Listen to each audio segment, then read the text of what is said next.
Good evening, race fans, and welcome to Podium Esports coverage of the fifth race for Season 6 of the Monday Night Racing Pro Series presented by Interstate Batteries. The Next Level Racing 125 is live and set to go tonight from iRacing's virtual Indianapolis Motor Speedway in Speedway, Indiana.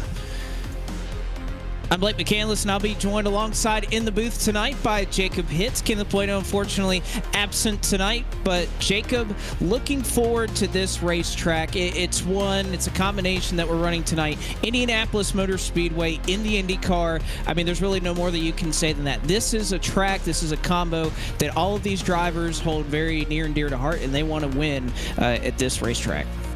One of the crown jewel events that we have on the M&R schedule for this year. Good evening, everybody. And this is the first time we've been here since the start of Season 3 with this car track combination.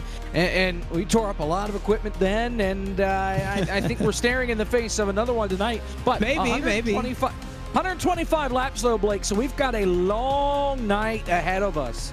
This is more than half the distance that they run at the Indy 500, just under the 400-mile distance that the Cup Series would run here on the oval at 160 laps. So we're looking at a lot of pit stops. Remember, these Indy cars don't hold a ton of fuel. We've got 100% capacity in the fuel tanks tonight, and they're still going to be pitting pretty often. So they're going to have to keep strategy in mind tonight. No doubt about it. They only have 4 sets of tires in the pits as well. So they have to pick and choose when they want to take tires and when they just want to take fuel. Well, and I think, Jacob, this is something that often is a marquee event, not just in M&R, but on the sim itself. When you think back to every May, iRacing will run both an open and a fixed Indy 500. But that's really, I think, the only time a lot of these drivers are running this car. And that was, 6 months ago, over 6 months ago. So you got to think these drivers, it may be a little bit out of practice because it's something that comes around once a year. But nevertheless, we've seen a lot of drivers in practice tonight. They're trying to get ready. And like you said, a big challenge here with 125 laps, the long one tonight. Well, and in the 5 seasons of M&R, this is only the 10th time that we've taken the Indy cars out onto a racetrack. Last time we used them toward the end of last season in the playoffs when we were at Auto Club. So you're right, these guys don't use the Indy cars a lot. And personally, I love the Indy car on the service, especially on the ovals. I think it's one of the better things that the service has to offer. I know you enjoy the 87s. I like the Indy cars. I like the way they race with humans, with AI. It doesn't necessarily matter. So I'm going to enjoy this race for the most part, and we'll see how things play out.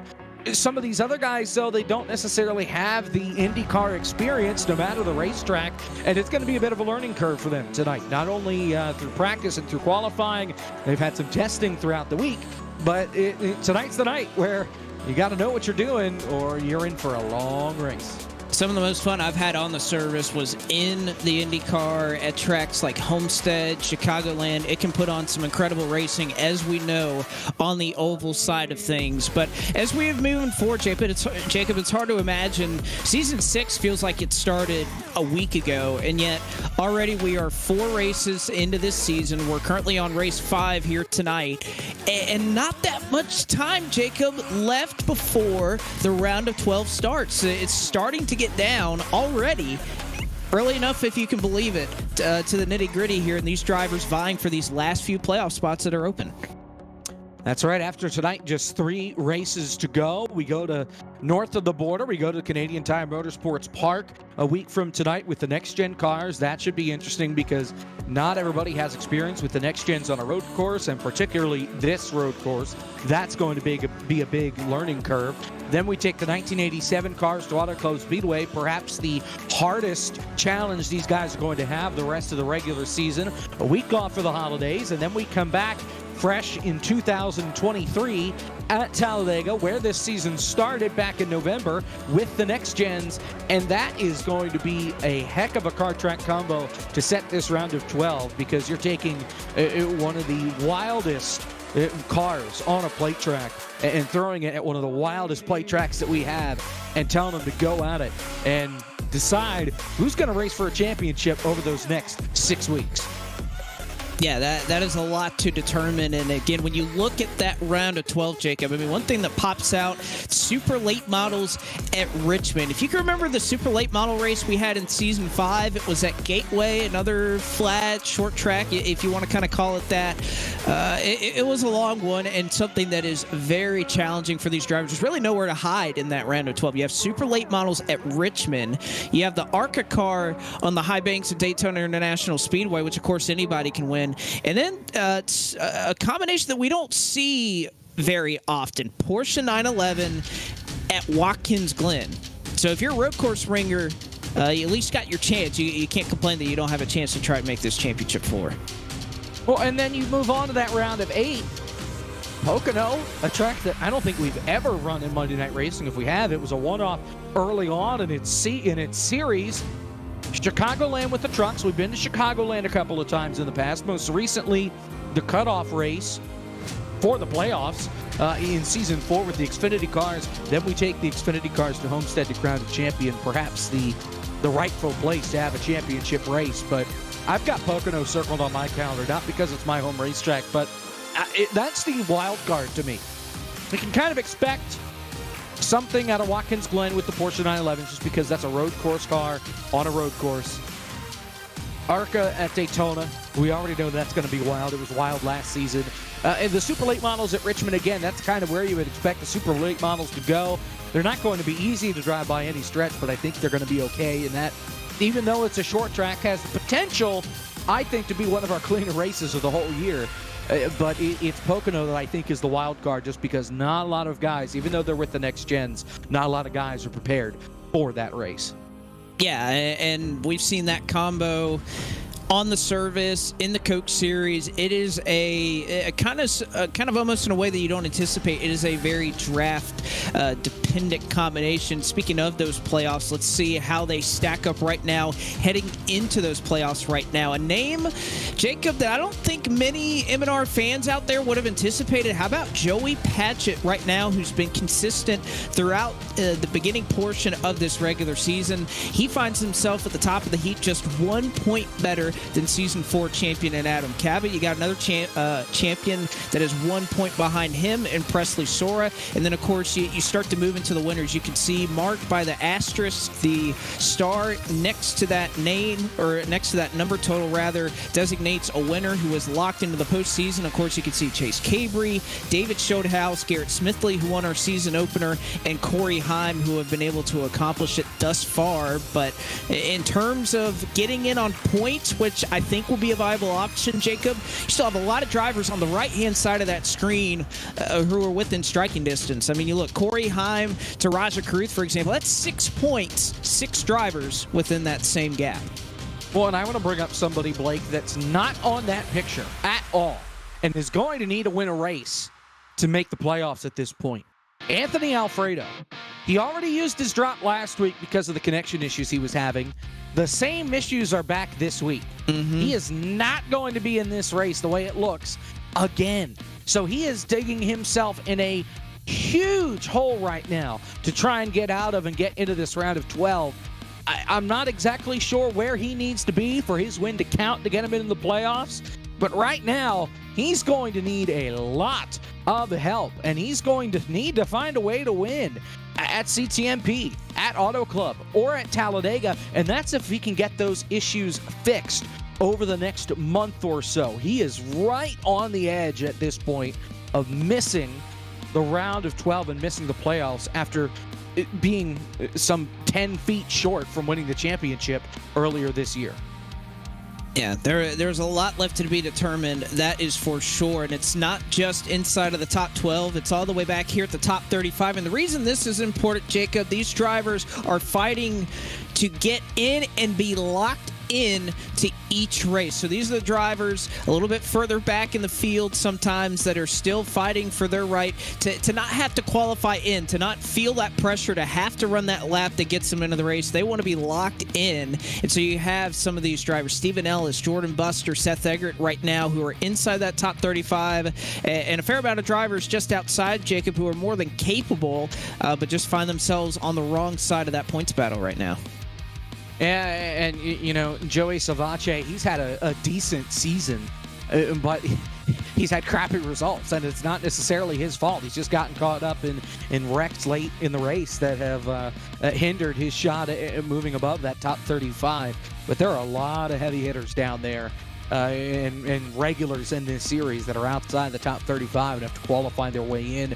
George Belfins Jr., Stephen Font, pretty much everybody below Savechi there is what you see normally out of MNR. They're all on the outside looking in and have to qualify their way in. Now, they got lucky tonight that not enough drivers showed up in the qualifying race, so everybody that showed up punched their ticket automatically to the big show. So all of those drivers will race tonight that are on the outside looking in that showed up and made an attempt. Well, and typically you'll see that at a lot of these places or a lot of these leagues that as the year goes on and you kind of get in the later portion, sometimes the numbers will drop a little bit. So those who are really committed are able to show up and able to participate even as we get later on in the season. As we take a look at this beautiful racetrack, Jacob, I was in a great enough spot. I was able to visit here when the NASCAR Cup Series came here in July. It makes me want to come back when you see the stands are full and it's in May and you're singing Back Home Again in Indiana. It makes me want to come back here and you feel how special this place is. The air almost feels different in this Palace of Speed at Indianapolis Motor Speedway, but this is where these guys will be contesting battle for us tonight for 125 laps. And I tell you what, Blake, back during Memorial Day weekend, I had the ability to be down in Charlotte for the Coke 600 weekend, and that was special. This, on Memorial Day weekend, this racetrack is special times 10. Standing outside the ticket gate at Charlotte, watching the Indy 500 on my phone. They showed the end of it on the big screen. That's how much this place means, not only to the people in Indianapolis and in Indiana, but around the country. The fact that you still have people, even if they're at another event, they still want to know what's going on with the Indy 500. I think that's the great part of motorsports, too, is the fact that there is so much overlap between series. If you like NASCAR, you likely like INDYCAR and F1 and everything in between. But this place has to be a bucket list item if you're a motorsports fan, and I can't wait to see how things go tonight. Hopefully, eventually in the future, I'll be able to head back, not quite to home, but to Indiana. Well, and I tell you what, I was lucky enough to be helping somebody roll a cable in Victory Lane early morning in the NASCAR weekend. It was Friday morning there. And just standing in Victory Lane, rolling a cable, I mean, you can feel how special this place is, that you're standing on hallowed ground. It's just a credible thing to experience for somebody who had never really been here before. Been to a lot of different racetracks, been to the Daytona 500 a number of times. There's nothing quite like being at the Indianapolis Motor Speedway, going to the museum and learning more about the history of this place and IndyCar in general. It's such a great experience. Can't recommend it enough. Like Jacob said, if you are a motorsports fan, you have to try and find your way here to Indianapolis Motor Speedway. And it'll be a special place to win for whoever is able to win the Next Level Racing 125 tonight. So as we have a little bit of a delay in the action, having to change servers a little bit as we are trying to get things all sorted out, all squared away. The lineup's all good. They had to throw up another server, so we will take a moment to get that accomplished. And while we do that, why don't we step away here for just a moment as we will get ready for the running of the Monday Night Racing Next Level Racing 125 at Indianapolis Motor Speedway. Don't go away. We'll be right back.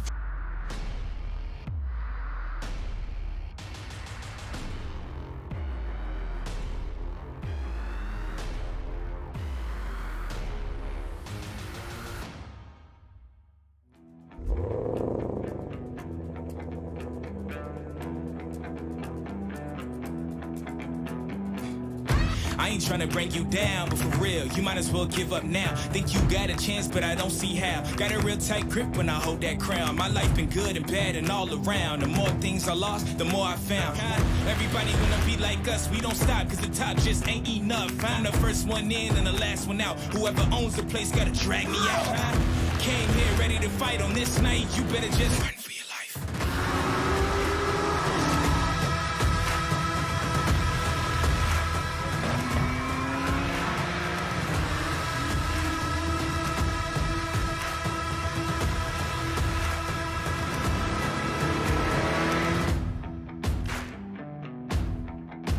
your life. Run for your life. This is an Interstate battery. More pros trust this than any other out there. Yeah, more pros. More. Even more pros. Keep going. Moss. Look, we're gonna run out of time before we run out of pros who like Interstate. I mean, we'll run out of time before we even run out of left-handed pros who knit. These pros are everywhere, which means so is this battery. Right around the corner, up the street. Everywhere. Interstate batteries. Outrageously dependable. Get the edge on your competition with P8 Performance Gummies. Formulated specifically for gamers and the esports industry, we packed our gummies with all the good stuff, including ingredients that are clinically proven to help tired eyes, improve reaction times, and help suppress computer vision syndrome. Take your focus and endurance to the next level and try P8 Gummies today. Now available at Procelerate.com. Plus, if you're mad about gaming, we're looking to partner with influencers just like you. Drop us a line at support at Procelerate.com to see if you qualify to try our gummies for free. It's officially game on with all new P8 gummies.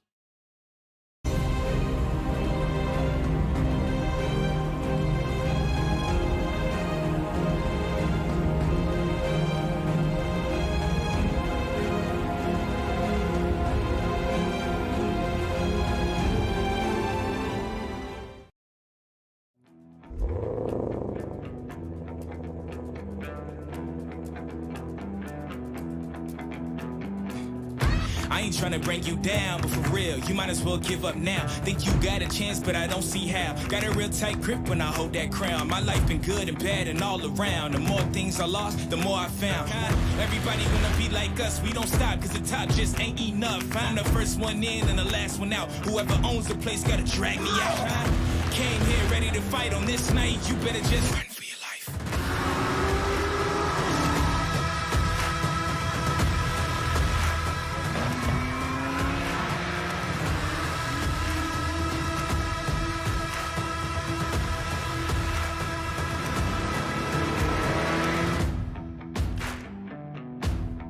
Run for your life. Run for your life.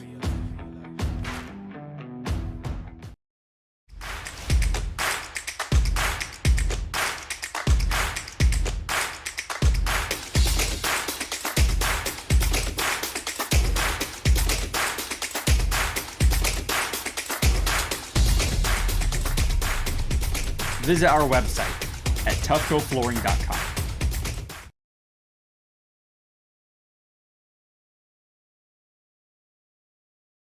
Back with you here at the Indianapolis Motor Speedway, getting things set for tonight's running of the Next Level Racing 125 INDYCARs at Indianapolis. It rarely, if at all, gets better than that here on this service. Blake McCandless, Jacob Hitz, ready to call the action for you tonight. And while we get these drivers settled in and ready to go for tonight, it seems like it's fitting tradition here to play this song as we get set and ready to go tonight. Back home again in Indiana.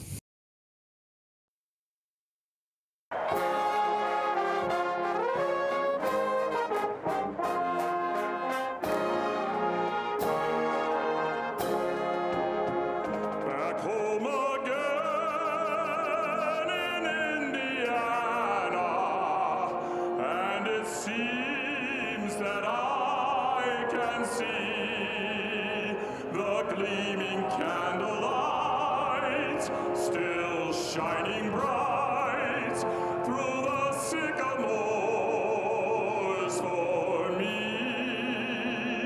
The new moon sends all its fragrance from the fields I used to roam. When I dream about the moonlight on the Wabash, then I long for my Indiana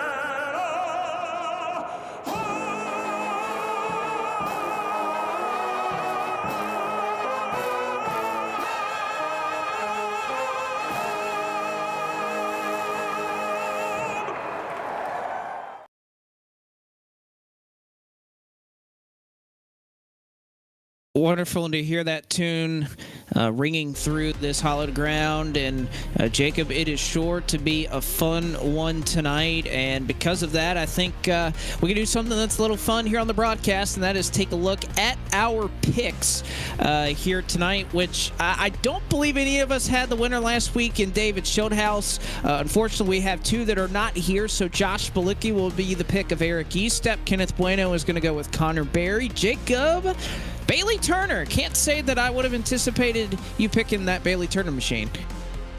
Well, and Bailey Turner is somebody, it seems like week in and week out, that can kind of sneak into the picture and be an impact late in the race. And I considered picking him for Texas last week. Wound up going with Ryan Vargas instead. Vargas still got me the win out of all four of us, even though he finished 11th. Got me 2 more points and keeps me out in front of you by some 8 points. So we'll see how that goes after tonight. But I wasn't going to pick Bailey Turner to begin with, but my initial guy didn't show up early, so I said, all right, we'll call an audible. We'll go with Bailey Turner. He had a decent finish when we ran here back in Season 3. I know a lot of cars did not finish that race. He started 32nd, but he was able to make his way up through the field and finish in the top 10. So if he can keep the nose clean, I like car number 5. Give me Bailey Turner. So Bailey Turner, the pick of Jacob. And again, this is kind of working, I would say, DBC style, that we can pick anybody in the regular season, but you can only pick them once, and we'll reset things in the postseason. I'm going to go with Leighton Sabile, Jacob. And, there's times every once in a while where you have to pick, you have to look at the stats, you have to look at their previous finishes, you have to do all that. Well, I didn't do any of that with Leighton Sabile. I'm going to go with Leighton Sabile. If nobody has seen the social media video that was posted, I believe by Noah Gregson on Twitter a couple days ago, Leighton Sabile was at the Snowball Derby doing an impression of the announcers. It was so good that I said right there, if Leighton is racing on Monday night, I'm taking him regardless of anything. He's an accomplished and a good sim racer in his own right, but you know what? There's no logic with this one, Jacob. It is all heart.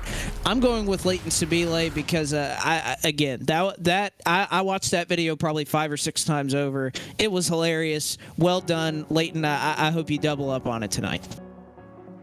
There you have it. And hey, that's part of the picks. Like week 1, I didn't know who to pick when we were at Talladega, so I picked some guy that I wouldn't pick again later on in the year.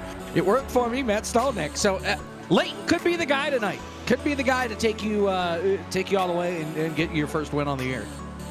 We'll see if he can do it. And again, Connor Berry with Kenneth Bueno and Josh Balicki, the pick of Eric Estep tonight, as it looks like drivers are qualifying right now, Jacob, or at least in the midst of it. Just a little bit of time left in this qualifying session. Still have a long ways to go. And right now it's the hometown man, Presley Soar, who's on top of the board as we take a look at our grid rival picks for tonight. You can see the featured matchups on the left-hand side of your screen.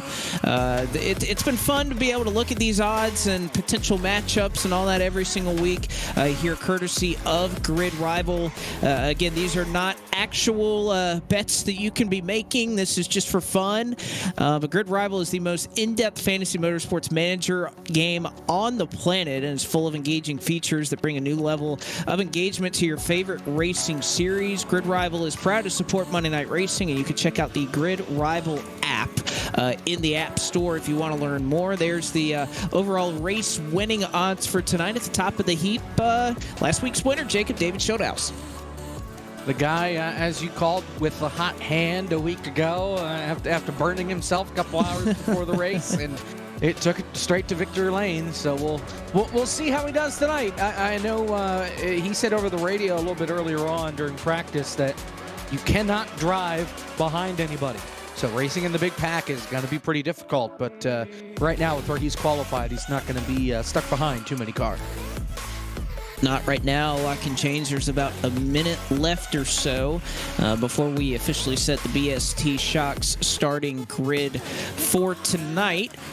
But again, Jacob, I think you kind of put things well earlier. Is that this is a different race, different because it's at Indianapolis, different because of the cars that we're using. Not something you typically see in this league. But I think one thing that you mentioned was the race length. That was pretty important there. We'll have to see. But without further ado, let's get things going here tonight with the playing of our national anthem.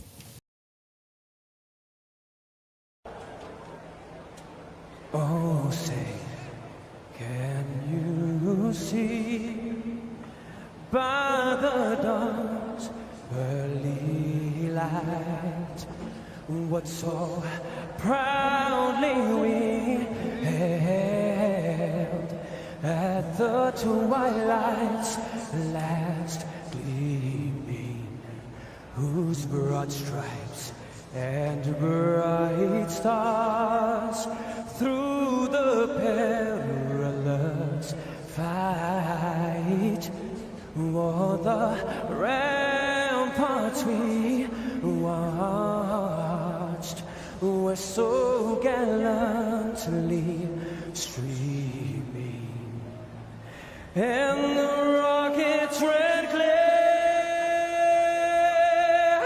the bombs bursting in air, gave proof through the night that our flag was still there. Oh, say, does that star-spangled banner yet wave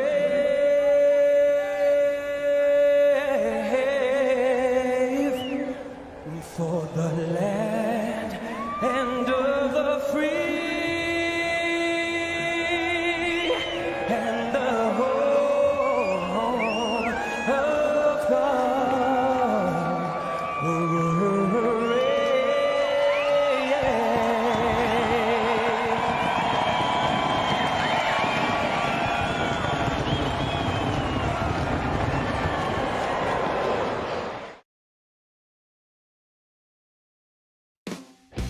And as we mentioned earlier, qualifying has come to its conclusion, and with it, the winner of the Roasted Gems Coffee Pole Award for tonight at Indianapolis Motor Speedway is Presley Sora. 39.486 seconds. It's the quickest of the bunch. He will start on the front row along with Chase Cabry, your top two starters tonight for the BST Shock starting grid. Ford Martin up here in third. Jacob, how about that? As Ford Martin will start third, Seth Eggert, another great run for that 57 machine, will roll off from the fourth spot. Fifth will be DJ Cummings. David Schoenhaus, last week's winner, locked himself into the Season 6 playoffs, will roll off from the sixth position. Eric Estep's pick and Josh Balicki, he will roll off from seventh. Corey Heim will start in the eighth starting position. James Bickford starts in the number 29 car. I was about to say in 29th. He's in ninth, rather. And Stephen Ellis Jacob rounds out your top 10. Preston Pardis, P-Money, lines up in position number 11. Gary Sexton lines up to the outside in P12. Row number 7 has Gabe Wood on the inside. Jordan Buster, one of the newcomers on this season, in 14th on the outside. Ronnie Osmer, Leighton Sabile, your pick, Blake, lining up there in row number 8. Row number 9, my pick, Bailey Turner. Connor Berry, that's Kenneth's pick to the outside. And in row number 10, how about this? Colin Fern in 19th. Adam Cabot going to start 20th. Cabot won here at Indianapolis last time we were here in the IndyCars. His first career M&R win. 21st is your points leader. Joey Padgett going to have to do some work through the field from the 21st position. 22nd goes to Michael Fisher. Will Rogers is 23rd. Devin Henry will start in 24th tonight. Going from 25th, it will be Matt Stallnecht, and Justin Malillo will start in the 26th position. Somebody will have to watch on this in this combination. Ryan Vargas will start 27th. Chris Weaver, he'll start in 28th tonight. Joshua Slate rolls off 29th, and Nick Olson rounds out row 15 and 30th. One of our post-race hosts, Michael Massey, lines up 31st. Case Kallenbach to the outside in 32nd. Marker Billis and Ron Capps, two guys outside the top 35, trying to point their way in back there in row 17. Same with Dakota Curtis and Reed Wilson back here in row number 18. Robbie Lyons, Max Kennan, 2 regulars in M&R, guys that have had some struggles this early part of the season looking to get it rolling. Alex LeBay, Rajah Caruth back there outside the top 40. Anthony Alfredo, and those connection issues didn't get fixed. He's still not going to race. Steve Affont, Garrett Smithley, shotgun on the field. Your 42 cars, because Alfredo, you see there, will not start and likely will not get a lap in here tonight from Indianapolis. Yeah, that stinks for Anthony Alfredo, who's been so competitive. And again, this is going to hurt his chances, Jacob. When you talk about racing for a championship, he may have to, one, hope the internet's working a little bit better, and two, try to win to have an opportunity. You can see it is overcast here at the Indianapolis Motor Speedway as Chase Cabry looked to try and get an early jump there on the outside, but he'll have Presley Sora on the inside in the Shaq Geiger machine. Green flag is out, 125 laps. And the next level racing, 125 is green. Oh, we got one car sideways in the middle of the pack. It's David Schildhouse. 3-4 cars pile in coming off turn number 1. Now more trouble in the back of the field. One car winds up on his side as a dozen cars are littered all over the short chute between turns 1 and 2. It has started early here at Indy, Jacob, and again, it was not any contact. You can see David Schildhouse here in a turn 1, just gets loose. Nothing else to say. Schildhouse on cold tires. It's a cold racetrack. We just talked about it. Just loses control of that race car, and you could see the funnel off of turn 1 into turn 2. A plume of smoke covering Speedway, Indiana. And on lap 1, turn 1, Jacob, this is looking like at least 20 cars involved in this one. Corey Heim involved in this one. Ronnie Osmer, James Bickford nowhere to go. Gabe Wood got some damage out of all of that. In the background, some more cars. It really just nowhere to go. They couldn't slow up in time. Some of those guys, Mark Urbillis, he went around. He was able to save it, I think. Case Kallenbach, big damage. Reed Wilson, he was the one that wound up on his head. He ramped over Dakota Curtis, Alex LeBay, Ron Capps, all involved in the back of the field. So we've got roughly 10 cars involved in this opening crash. That's what I was going through and just kind of scrolling through to see and assess the damage here. Alex LeBay, Case Kallenbach, as you mentioned, Garrett Smithley. And again, Jacob, this is one of those cars that we run a lot of different combinations here in M&R. This is one of the sensitive cars where just about any bit of damage and you're out of commission. Now, luckily, of course, these drivers, as they do in every single race, they have one fast repair in the back pocket. But this is a 125-lap race, Jacob. Using that fast repair when you're not even able to get through the first corner, probably not the approach that most of these drivers wanted tonight, to say the least. You don't want to. Oh, we got a black flag for Presley Sora. Restart violation for the race leader. After all of that chaos, Presley Sora is going to have to go to the back. Josh Mendoza dropping a bomb on us under the caution flag.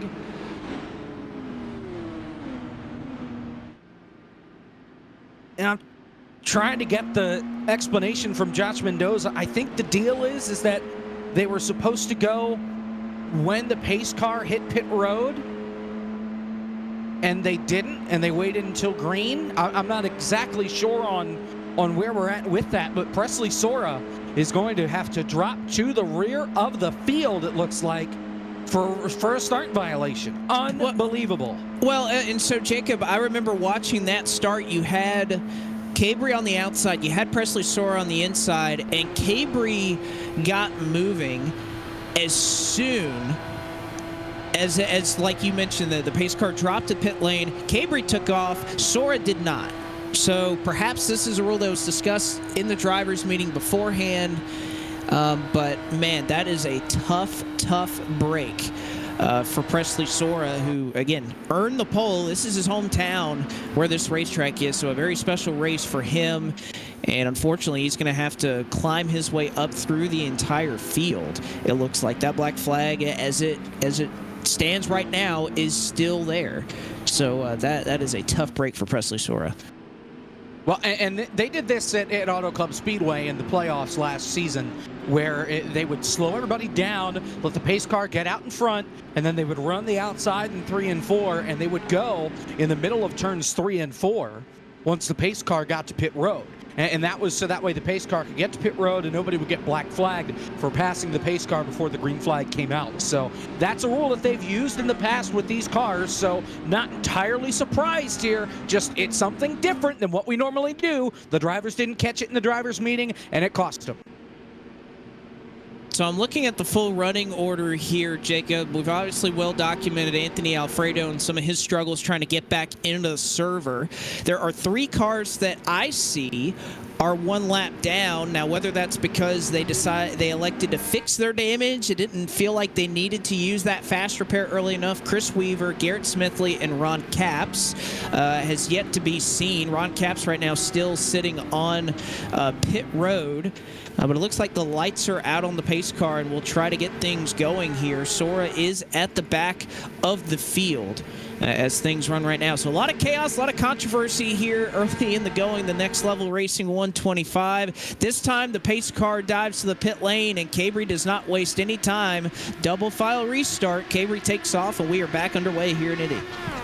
A great jump from Chase Cabry. He listened to directions, so he'll scoot out in front. Ron Capps has parked the car. He is done for the night after the opening lap crash in the back of the field. First side-by-side battle is for position number 6. Ronnie Osmer trying to go around the outside of Seth Eggert. He's trying to bring Steven Ellis and that yellow machine along with on the outside. But not only that, you have this battle up here for second, and DJ Cummings is going to be able to complete that pass over Ford Martin for that second position. So Ford Martin slots himself back into the 3rd spot. Josh Balicki runs 4th. Ronnie Osmer, as you mentioned, is in 5th, but it is all behind Seth Eggert. That battle for 6th. Eggert trying to hang on. Is now Cummings going to take a look for the lead into turn 1, and will he get it done on the outside? He's trying to hang on right now. Gotta be tough trying to pass on the outside in turn 1 and turn 2. He's gonna try it, but Chase Cabry uses that bottom side to his advantage. He'll retake the lead. DJ Cummings will have the draft coming down the back straightaway. Again, he peeks to the outside. He'll get right alongside, wheel to wheel going to turn number 3. Cabry still with the advantage down on the bottom. Oh, this is tough to make happen. And Cabry just slides up directly in front of DJ Cummings. Close quarters right there into turn 4, but it's not going to matter too much. That draft very powerful. It'll pull DJ Cummings right up to the back bumper and side by side into turn 1. There's no bumpers on Indy cars. Rear wing, maybe. I guess we're just used to bumpers. Still side by side, as you mentioned, Blake, and DJ Cummings can't get anywhere on that outside line. Perhaps just trying to test some things out for later on in the race when it really matters when you have the draft. But once again, down the back straightaway, he peeks out to the outside. He pokes his nose out in front, but Cabry charges back from the bottom. Off at turn number 2 as Preston Pardis was dead to rights. Got his left front down on the apron in turn 2, somehow has the wherewithal to collect that race car, left a bunch of smoke out there in turn 2, but saved it. We're going to take one more look right here. You see the bright red 42 down on the bottom of the racetrack and locks it up and saves it. That is marvelous driving right there from P-Money. I can't believe he held on to that thing. Meanwhile, up here at the front, Chase Cabry, we've got a caution, trouble in turn number 1. One car down on the apron with damage. It's Garrett Smithley. He comes up and catches Steve Affont right at the last second as Affont was trying to get by. Another car involved in this where it all started. Michael Fisher got in trouble and got turned by Nick Olson to bring out the second caution. Take one more look at it here. This was further back in the field, Jacob. You can see the wreck, at least up front, had already ensued. You can see Garrett Smithley, who was involved in that first incident as well, so he gets tagged in this one. The second incident in just under 10 laps. We'll see it once more. Look at Nick Olson there on the bottom, slides up the racetrack and right into Michael Fisher. And tough break for Garrett Smithley. He just got wide trying to slow the car down. He's already used his fast repair. His race is done as the field comes by here on the front straightaway. And you see Steve Affont had nowhere to go, just got tipped right at the last second. The good news for Michael Fisher, he has not used his fast repair yet, so he's going to be able to get back rolling in this race. Gabe Wood is back on the racetrack now, 3 laps down. make it 5 laps down after fixing the damage on his car. He chose not to use the fast repair after the first caution as the field gets caught back up behind the pace car here coming out of turn number 2. Not too long of a review here to look back at this previous caution. Race control Josh Mendoza says Nick Olson will be tabbed with responsibility in this latest crash. And Nick Olson has 1 of 2 incidents against him tonight, Jacob. And again, with the length of this race, that's got to be something here. We're still in the first 10 laps, a long way to go. I know we haven't seen many times in series history, Jacob, where you have somebody who is parked for causing 2 yellows, but if there is going to be a race where that may happen, I think tonight just might be it. Very good odds, especially this early on with just 2 cautions and 9 laps. Some of these guys may be heading for the exits a little bit early if the damage doesn't already take them out. It might just be the case as once again here in the Next Level Racing 125, we are proud at Next Level Racing to partner with Monday Night Racing. Founded in 2009, Next Level Racing is the world's leading simulation brand, revolutionizing sim racing with its industry-leading product range. Visit nextlevelracing.com for more information. Jacob, I know we were talking off of the air just before we got on that both of us have received our Next Level Racing chairs. We're excited to feature them, and here's even owner, president, CEO, whatever you want to call him, of Monday Night Racing here, Ford Martin, getting a nice little look at the Next Level Racing rig right there, as he may also be frustrated about something. I don't know. He was shrugging right there for just a moment. He might be looking at the broadcast too, but he's not running in a bad spot right now, sitting in P3. I was say, what could he be upset about?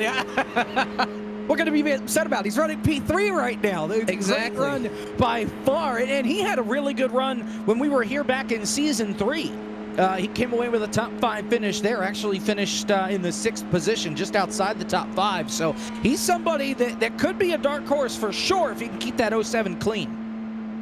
And how much it would help him in the points when we were looking at it earlier, Jacob. I don't know if he was quite around contention, at least for the time being, when you talk about the playoffs and as they run, where they stack up and being close to that top 12. But it would go a long ways to help him if he were able to win tonight and try to lock his way into the postseason. And I can confirm that Ford not in the top 20 right now in the point standings. So this race would go a long way. We have, again, early on, long way to go, but would be a big help for him. You were talking a little bit earlier, drivers who have already gone behind the wall in this one, and there's a couple of them. You mentioned Garrett Smithley a little bit earlier, has parked at Gabe Wood, is out 5 laps down, but he is out on the racetrack, so he will try to recover and get his laps back. And of course, Ron Capps, 8 laps down, will be scored in 42nd position tonight. Michael Fisher is back on the racetrack. He did go a lap down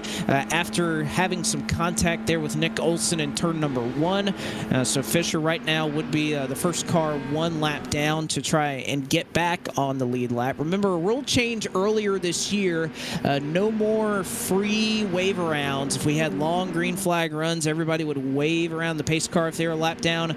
None of that, but there is a traditional lucky dog rule for these restarts. These drivers can try to get back on the lead lap. So the lights are off on the pace car. It'll once again be Chase Cabry up front. DJ Cummings has looked awfully strong so far in that number 10 NASCAR machine, running on the outside of row number 1. Again, these starts very quick. As soon as the pace car moves, they are eligible to get going, and Cabry and Ford Martin does just that. Lap 12, we are back underway here in Indianapolis. DJ Cummings on the outside line did not get a great restart. Everybody shuffles once they get to the start-finish line. Ford Martin looking for the outside line. Ronnie Osmer is in 3rd. Here comes Ford Martin looking for the outside for the lead on Chase Cabry. It won't work. Cabry leads the charge off 2. One car may have scraped the outside wall. Dakota Curtis had an issue in turn 1, but we stayed green for the moment. Back up front, Cabry all the way on the bottom side of the racetrack. And oh man, close quarters. They nearly touch for the race lead as Martin trying to make that outside work. Jacob, that outside working a lot better, at least early on in this race, than I would have expected it to. A really good job up there. Max Kennan had a heck of a save through turns 3 and 4. Almost popped the outside safer barrier and took 3 cars with him. Cabry still charging on the bottom, trying to clear Ford Martin for this race lead. Side by side again through turn 2. Cabry remains the strongest car down on the bottom, and he will lead him off too. Well, again, I think both these drivers know how important once we get 5-10 laps into this run or so, what having that clean air does. You lose a lot of fuel mileage. We hear about that a lot in the Indianapolis 500. Who wants to lead? Who wants to ride around in that dirty air? But in doing so, you save a lot of fuel. So right now, these two drivers trying to decide which they want more. Do they want some of that draft? Do they want a little bit of that clean air to try to make the corner? Right now, Ford Martin wants the lead, and he nearly had it at the stripe, but Chase Cabry holding strong on the bottom side of the racetrack for now. Just how powerful that inside line is here at Indianapolis. You get such a run in the draft down the straightaways, you pull out, go to the outside, and unless the guy on the bottom makes a mistake, you're simply not going to be able to get by him. It's just that plain and simple, as still Cabry takes the bottom, and he'll pull back away from Ford Martin off turn 3. Oh, and once again, we've had this already early on in this race where do you quite clear up off a corner exit? That time Cabry not quite able to do it off of 3. He does do it off of 4. And these drivers, they're going to be side by side entering 1, entering 3 for at least the next good bit. But it seems like Martin doesn't mind having the clean air as Cabry a little bit of a slip up, a little bit of a wiggle down on the bottom side of the racetrack. Give the advantage now to Ford Martin. And don't forget about Ronnie Osmer there riding in 3rd. Like I said, you make a mistake, and that could open up the door for the guy on the outside to complete the pass. But Cabry got a huge run down the back straightaway and stays even with Ford Martin through turn number 3. They're still even coming off turn number 4. They're going to be dead even down the front straightaway. Ford Martin just a nose, just the wing out in front as they head back to turn 1. I gotta say, Jacob, I was not expecting this outside lane to be as competitive as Ford Martin and DJ Cummings have shown it to be. As Cabry right down on the bottom, it just seems like you get a little tight down there. Again, these are very cool conditions. It's overcast, which, quite honestly, Jacob, we don't see that much in iRacing. There's not many leagues that run overcast skies because you have custom control over it. It's not often you see overcast, even if you leave it to its own, leave it up to its own. And Chase Cabry looks like he will fight back for the race lead once again. Ford Martin dips down, gets a little bit of draft, and this time it's Cabry somebody about fenced it coming off turn 4. Leighton Sabile was in a 4-wheel power slide off turn number 4, lit the tires up. He loses half a dozen spots, but he keeps the thing off the wall and in the right direction, and he's around again. He's into the outside wall. He takes one car with him, Joey Padgett, another car with damage. Preston Pardis, the right front damaged. Gary Sexton has some damage as well. Leighton Sabile lit the tires up just a bit too much, and this time it costs him.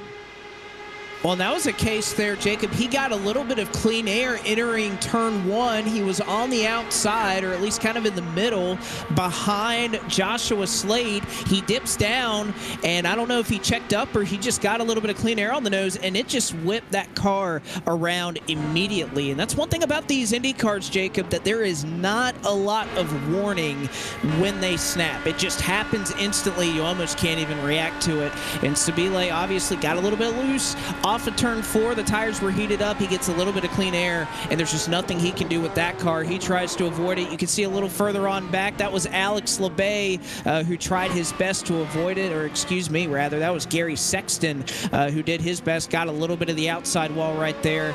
And Sexton does not have required repairs, but Sabile does, Preston Pardis does, and so does your points leader and Joey Padgett, who, I mean, he could barely drive the thing around. I mean, he is hitting the wall right now. I don't know how he's driving on 3 wheels, but he's making it work.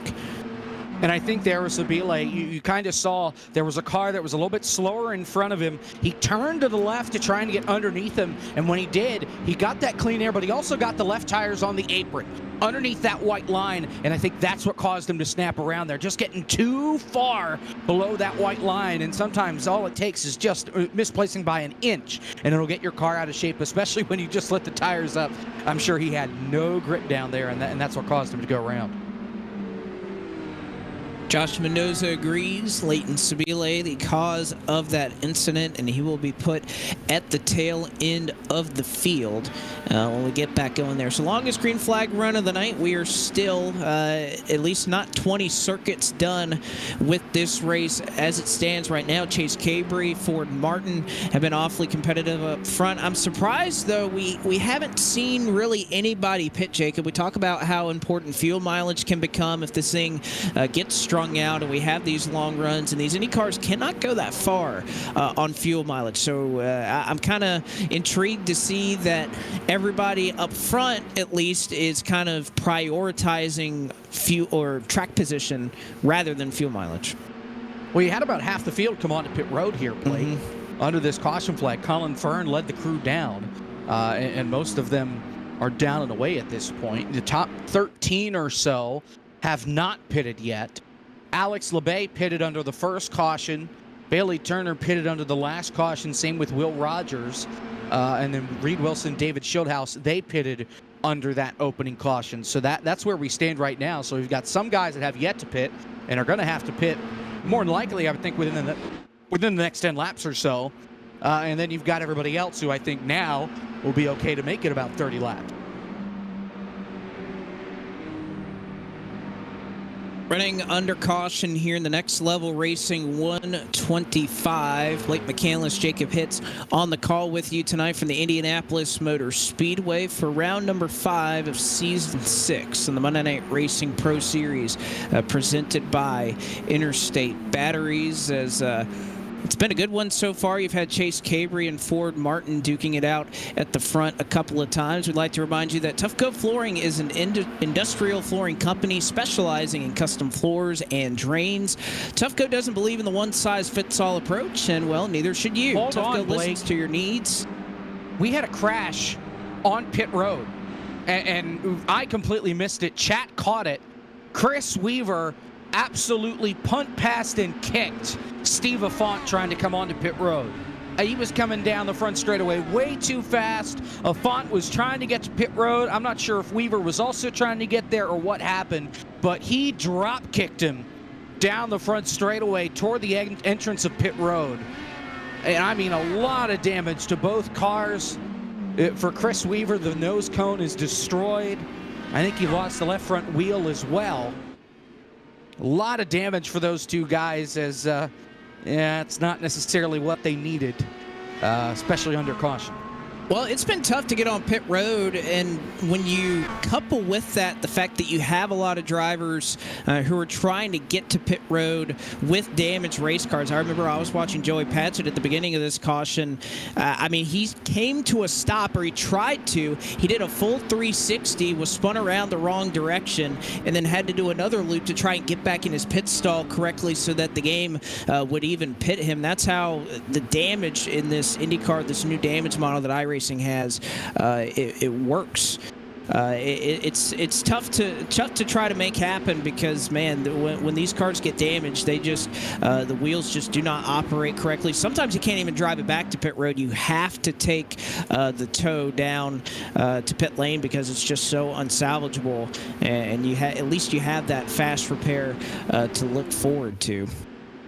But, of course, as mentioned, you can visit toughcoatflooring.com.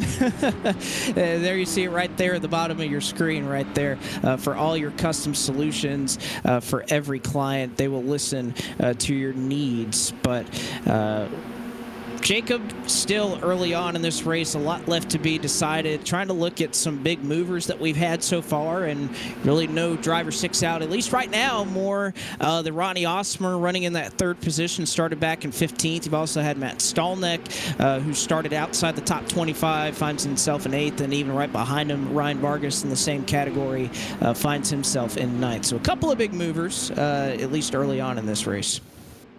Yeah, and I mean, if you look toward the middle of the field, Robbie Lyons up 20, Alex LeBay up 25. The biggest losers so far, Presley Sora. After that penalty that he had on the restart, he's still trapped back in 30 seconds. So he's got a long way to go to get back up to the front of the field after starting from the pole. And it's going to be a long night for that 98. And with him being back there, he's got to be careful that he doesn't get caught up in somebody else's mess. Try to do that. And off of pit road, it is worth mentioning too, these drivers are limited to 5 tire sets, including what they started the race on, so 4 on pit road. Make this race very interesting, and still early on in this one, don't know how many came down and elected to use at least one of those sets of tires. As Chase Cabry, early start for him, green flag back in the air, a lap 22 here at Indy. A lot of shuffling. Ford Martin wanted the bottom before Chase Cabry could get back to the bottom. It didn't quite work. Ronnie Osmer winds up on the bottom. He's side by side for third. Here comes DJ Cummings trying to get around the outside, and he will take that third position away. Makes it look easy, and he's going to have a monumental run into turn 3. He elects not to use it because these top 2 still side by side for the race lead. Makes it difficult to try and make a move around either of them. There hasn't been a third lane, at least that I've seen, Jacob, and I don't know if we would see it here at Indy. But once again, up front, side by side, Cabry just has Ford Martin at the stripe. And Ford's been trying that outside line the whole race long, but he just hasn't been able to get by Cabry. Meanwhile, further back, here comes Ronnie Osmer peeking out of line, looking to get by Josh Bilicki. Bilicki shuts the door, and they both go really high at the racetrack. Osmer all but hit the outside wall. The suspension's okay, but he may lose a little bit of time coming off turn 2. Well, he's already lost a number of spots. He restarted in 3rd. Now he's back here in about 5th, and now you have this 3-car battle brewing up front between Cabry, Ford Martin, and DJ Cummings, who's finally kind of gotten through a little bit of traffic and will have a run once again. But there's just nowhere to go with it, and I think even he recognized, Jacob, it's early on. It's lap 24 of 125 laps.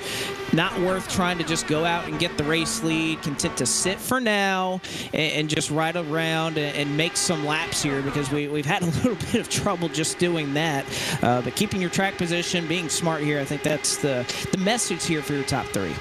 Well, and remember, older tires, so it doesn't have as much grip down in the corners. So if you race really aggressive, you may pay the price, like he almost did there, washing up a little bit and almost collecting that outside wall a lap ago coming off turn number 2. Ford Martin tucks in line. He'll pull back out, though. He wants the lead. DJ Cummings going to try and push him forward. They're wheel to wheel. Here comes Cummings. 3 wide. No, he thinks better of it.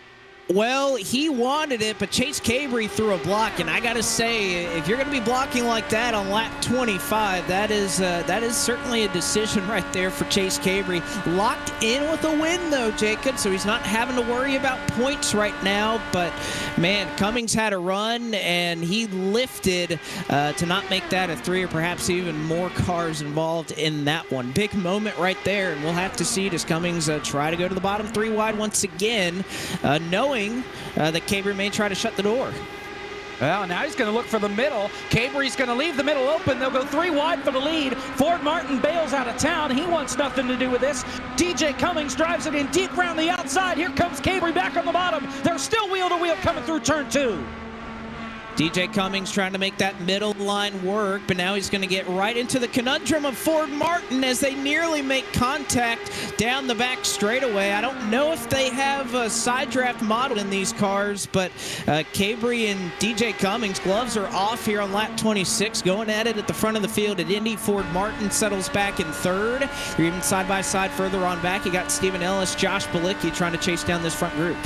And those two about made contact coming off turn number 2, wheel to wheel. They bounced off each other, kept it straight. Here comes Cummings, though, for the lead. Once again, around the outside, you ride on board with Ford Martin in that 3rd spot. He's got a front row seat to the madness going on at the front of the field with just under 100 laps to go. Cabry able to clear. DJ Cummings coming off turn 2. Once again, though, Cummings not going to ride around in line. He'll peek his nose back to the outside, trying to pinch down. And well, I won't say pinch down, Jake. We haven't really seen a lot of that from the outside line. Cabry has obviously been on the bottom, but DJ Cummings, Ford Martin, not really pushing the issue, I'd say, and really running Cabry right down to that white line or down to the apron. They've been giving a lot of room when they go to the outside here, but Cabry, I think, is just daring them to go to the outside. He says, you want the outside? Take it, but you're not going to pass me on the inside. That's exactly it. You want to get by me, you're going to have to go the high side. If you go to the bottom, well, you're not getting by me because I'm going to be in the way. So, and that's the way he just has to do it right now, maintaining that bottom, saying, yeah, I'm not moving. If you're going to get by me, you got to go to the top. And so far, nobody has been able to break through that number 39. Right on board here with Nick Olson. He was involved in that earlier incident. You can see right now they're definitely shifting, at least down the straightaway, as far as we can tell. They're running right at the top of that gear. Carrying a lot of speed at this racetrack, Jacob. Again, it's very cold out here, so these guys are going about as fast and pushing this car, as far as iRacing is concerned, to its absolute limit. You can see a nice job right there. Olson able to get by on the top side of Alex LeBay. And Olson, or excuse me, that was Jordan Buster that he just passed, up in the 13th spot. Yeah, Nick Olson's had a nice little rebound since he had that contact a little earlier on. Great side-by-side battle going on behind him. Jordan Buster, Bailey Turner back here wheel to wheel, coming off turn number 4. Turner's going to get out of it and just fall right back in line. Try and get back into speed. Trouble off turn 4. One car up into the air. It's Max Kennan. Another car involved. Michael Massey down to the inside. He gets hit hard on pit road. Gabe Wood had nowhere to go and comes piling into the crash, winds up hitting the attenuator at the end of the pit road wall. Max Kennan wound up in the air. Another car wound up with damage in that. That's Seth Eggert, who had nowhere to go and wound up with a face full of Max Kennan coming off turn 4. Yeah, a couple of drivers looked to try and go to the pit lane to avoid that accident. Dakota Curtis was one of them. It looks like he may have gotten by with just a little bit of damage, but relatively unscathed. Perhaps the side pod on that car a little bit damaged. But that's just a typical wreck off of turn 4, Jacob hits, and again, there's just not a whole lot of room to go with that attenuator that you were mentioning for pit road entrance. It just funnels the racetrack. You have to make a bold move. You have to stay out on the racetrack, or you have to go and make a dart onto the pit lane. Of course, you can do that, and they're black flags. Unlike if they were in an iRacing official session, it would be cleared if they were going down pit road to avoid an incident. But just a tough deal off of turn 4. Probably the worst spot to try and miss a wreck here at Indy. Yeah, it's such a bad spot for an accident to happen. And we saw this with the NASCAR Xfinity Series when they were at Pocono. A similar accident. Ricky Stenhouse Jr. got loose and spun it coming off turn number 3. And everybody just trying to fan out and avoid. Some took the risky business of going toward the pit road wall. I was sitting right out of turn number 3 and hoping nobody was going to hit the pit wall and hit those barrels. Thankfully, nobody did. But Jeb Burton wound up on his top, squeezing in between the Stenhouse car that was crashing and that pit wall. So pit road is a very busy place right now, Blake, as the guys that haven't pitted up till this point, they are coming to pit road, and the folks that have already pitted, like Colin Fern, they're going to stay out.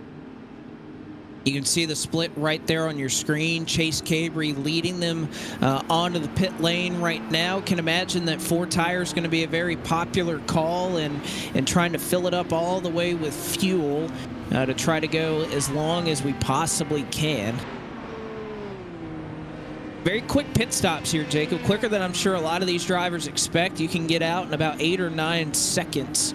So very, very quick compared to, I'm sure, what many of these drivers are used to.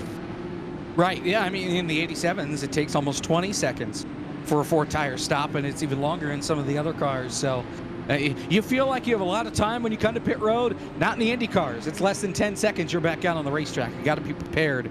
There's pretty much no wiggle room. Like, you can't take a breather. You're right back to work.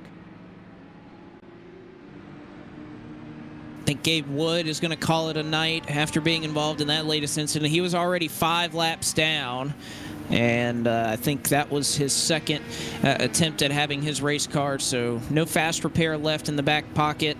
And it looks like that will be the evening for Gabe Wood, currently scored right now in the 39th position, 7 laps down. Well, we're very fortunate tonight, Jacob, to be joined by our in-race reporter. We were great to have Josh Balicki last week. This week it is Mark Rabillis. So, Mark, we can see you right now back there running in 31st, but how's your night been so far? It's been a little bit crazy. My whole plan was to be very conservative because being around at the end is what matters. But on the first lap, there was a wreck in turn 1. I made it through, but then I ended up somebody ran into the back of me. I forget who it was. So I've been dealing with some damage, but I haven't used my fast repair, so that's good. But yeah, it's just a matter of surviving till the end. I feel good in this. I love this car track combo. So I wanted to ask you a question because I know here in Monday Night Racing we often used fixed setups, so everybody is on the exact same playing field. There's a little bit more wiggle room in this IndyCar though, with being able to adjust the front wing, being able to adjust the weight jackers. Have you been kind of tinkering or trying to find any bit of speed as we've gone through this run here? Yeah, but the weight jacker is very important with this, especially when you're in lap traffic. But the problem that I had is on that first crash, it made even though I got all my damage repaired, my car's still driving a little weird, so I have to be negative on the weight jacker just so the car doesn't spin out. Otherwise, in practice, I was plus 10 on the weight jacker in traffic, and it was working out really well. So it's kind of affected my strategy, but I still have that fast repaired for later on in the race. So if I eventually use that, then I can go full crazy with the weight jacker again. You think anybody's going to have the Mark Rubilis Clean Driver of the Race Award kind of wrapped up here in this one? I think so, because most of the time if you wreck in these, you're kind of done. So eventually we're going to have a small enough field. I think somebody's going to get it. But it'd be fun if it kept going, because I don't think anybody would get it if it goes on to next week. All right, Mark. Well, the restart's right now, so good luck, and hopefully we'll talk to you a little bit later. Awesome. Thanks, guys. All right, so Mark Rubilis, we'll let him get back to work. Green flag is back out. Colin Fern leads the field into turn 1. He did not pit on this latest round of pit stops. Now, this is really interesting here, Blake, because Chase Cabry is stuck back in traffic right now. It's not a lot. He's in P6, but you've got guys that are not used to being stuck in the draft that are back there right now. They're 4 wide down the back straightaway. Heard Rajah Caruth come over the radio and say he's 4 wide. Yes, indeed they are, and he's going to pick up all 3 spots as he blows by a lot of cars down the back straightaway. Haven't talked about him a lot tonight, but he is a man on a mission right now. And meanwhile, back up front, you can see Justin Malillo going all the way to the bottom to try and block and keep the race lead from Colin Fern. Car 53 at the top of the board here at Indy. Not going to last very long, though. Colin Fern gets back to the outside. He'll make it work around turn 1. Interested to see, though, the difference between these drivers who did not pit with fresh tires. How much of that is going to factor? We see DJ Cummings, Chase Cabry already up into 4th and 6th, respectively. So fresh tires seem to be pretty important, Jacob. Well, and I thought fresh tires were going to have an impact earlier when, Cabry in the front half of the field stayed out and the back half came in, but it really didn't. We didn't really see them climb up through the field as fast as I would have thought, as they are scattering coming off turn number 4. Nick Olson got up and out of the groove, and he is off the pace. He loses almost a dozen spots. They are 3 wide trying to get by him. Connor Berry, and now there's trouble! Hard into the wall. Olson clobbers into the pack. Adam Cabot, Ryan Vargas involved in this, coming into turn number 1. Cautions out and a lot of fast race cars with a lot of damage. I think that was a typical case. Jacob, you mentioned we were 3 wide. We could all see it up here in the booth. I don't think Jordan Buster knew that they were 3 wide right here, and that's what Ryan Vargas is saying. Look, right behind Rajah Caruth, you're going to see Jordan Buster turn down into Ryan Vargas entering turn 1, and I just don't think he expected that 3 wide move from Connor Berry right there on the front straightaway. A missed spotter call or just a lack of awareness right there for just a moment. It wraps up Ryan Vargas, and as you mentioned, several others into this one. Nick Olson comes piling in. He has nowhere to go. Also, you have Adam Cabot, Devin Henry, who gets involved in it. Very bad damage for those drivers. Alex LeBay tags the outside wall and looks like he'll have some required repairs. I'm looking at the entry list and looking at all the meatball flags, Jacob. It is a lot. Cabot, Olson, Vargas, LeBay, Buster. It is a long list. A lot of cars. Now, Nick Olson was given an EOL penalty after the caution flag came out. If he is given an incident point for piling into that crash, he is done for the race. Because remember, he was already given 1 for causing a wreck earlier on tonight. So Nick Olson could be facing being parked here. I'm not quite sure where that EOL penalty comes at. We'll see if we get an update from Josh Mendoza. I know he's doing about 15 things right now trying to prevent World War III from breaking out.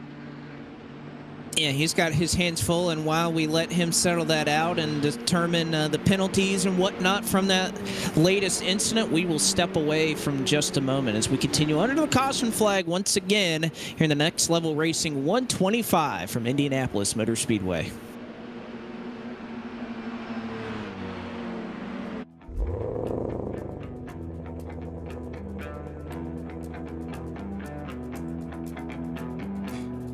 I ain't tryna bring you down, but for real, you might as well give up now. Think you got a chance, but I don't see how. Got a real tight grip when I hold that crown. My life been good and bad and all around. The more things I lost, the more I found. Everybody wanna be like us, we don't stop, cause the top just ain't enough. I'm the first one in and the last one out. Whoever owns the place gotta drag me out. Came here ready to fight on this night, you better just run for your life.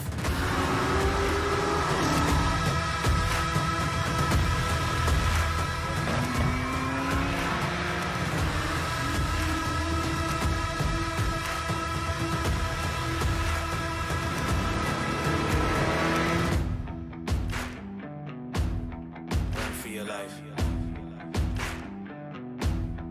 Run for your life. This is an Interstate battery. More pros trust this than any other out there. Yeah, more pros. More. Even more pros. Keep going. Moss. Look, we're gonna run out of time before we run out of pros who like Interstate. I mean, we'll run out of time before we even run out of left-handed pros who knit. These pros are everywhere, which means so is this battery. Right around the corner, up the street. Everywhere. Interstate batteries. Outrageously dependable.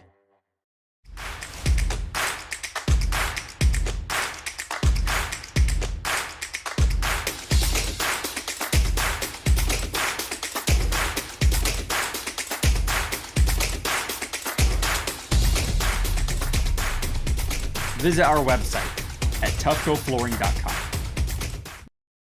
Get the edge on your competition with P8 Performance Gummies. Formulated specifically for gamers and the esports industry, we packed our gummies with all the good stuff, including ingredients that are clinically proven to help tired eyes, improve reaction times, and help suppress computer vision syndrome. Take your focus and endurance to the next level and try P8 gummies today. Now available at Procelerate.com. Plus, if you're mad about gaming, we're looking to partner with influencers just like you. Drop us a line at support at Procelerate.com to see if you qualify to try our gummies for free. It's officially game on with all new P8 gummies.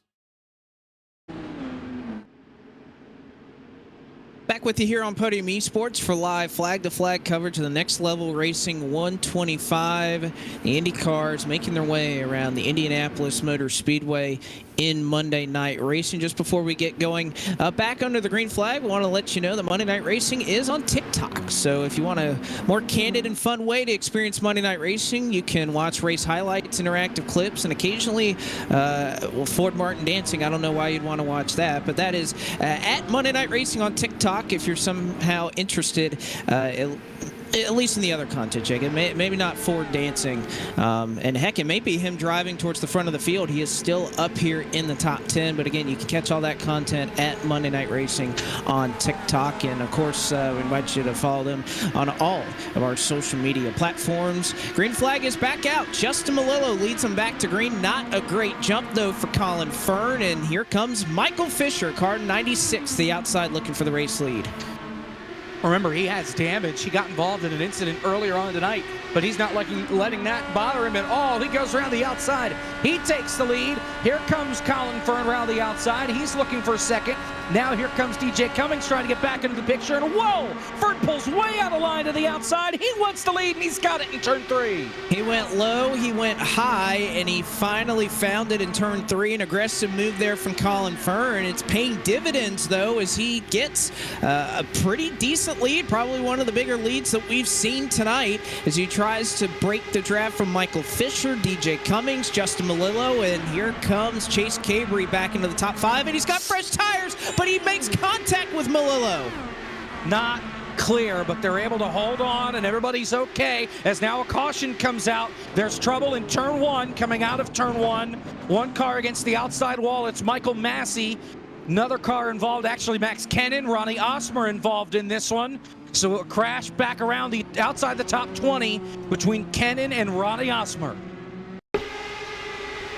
And I think, Jacob, this one's pretty cut and dry. Kennan just got down to the bottom, and that car just did not turn into the corner. Maybe chased it up the racetrack as he got a little bit loose. Heavy damage for him. Definitely a fast repair. If not, he is done for this race, which I'm pretty sure he is. Ronnie Osmer may be in that same boat as well. He was competitive early on, running up in the top 5. He tags the outside wall off of turn number 1 pretty hard. And another look at it right here, trying to get through. Nice little job done there of avoiding everything right there. I believe that was Ryan Vargas who made his way by. So nice job there. Nick Olson also did his number to make his way by unharmed. So did Dakota Curtis. So nice job from a couple of drivers. But yeah, I think that's pretty easy right there, Jake. And Max Kennan just got into turn 1. That car did not want to make the corner. And for Kennan, it's a good thing that car doesn't work either way, because he's getting parked. I'd imagine he gets the cause for that. That's his second cause, so he'd be done for the night anyway. So the car don't work. That'll be the end of the rope for Max Kennan, who I thought would have a pretty decent run tonight, all things considered. Just got stuck back in traffic and just hasn't had a good run at it tonight.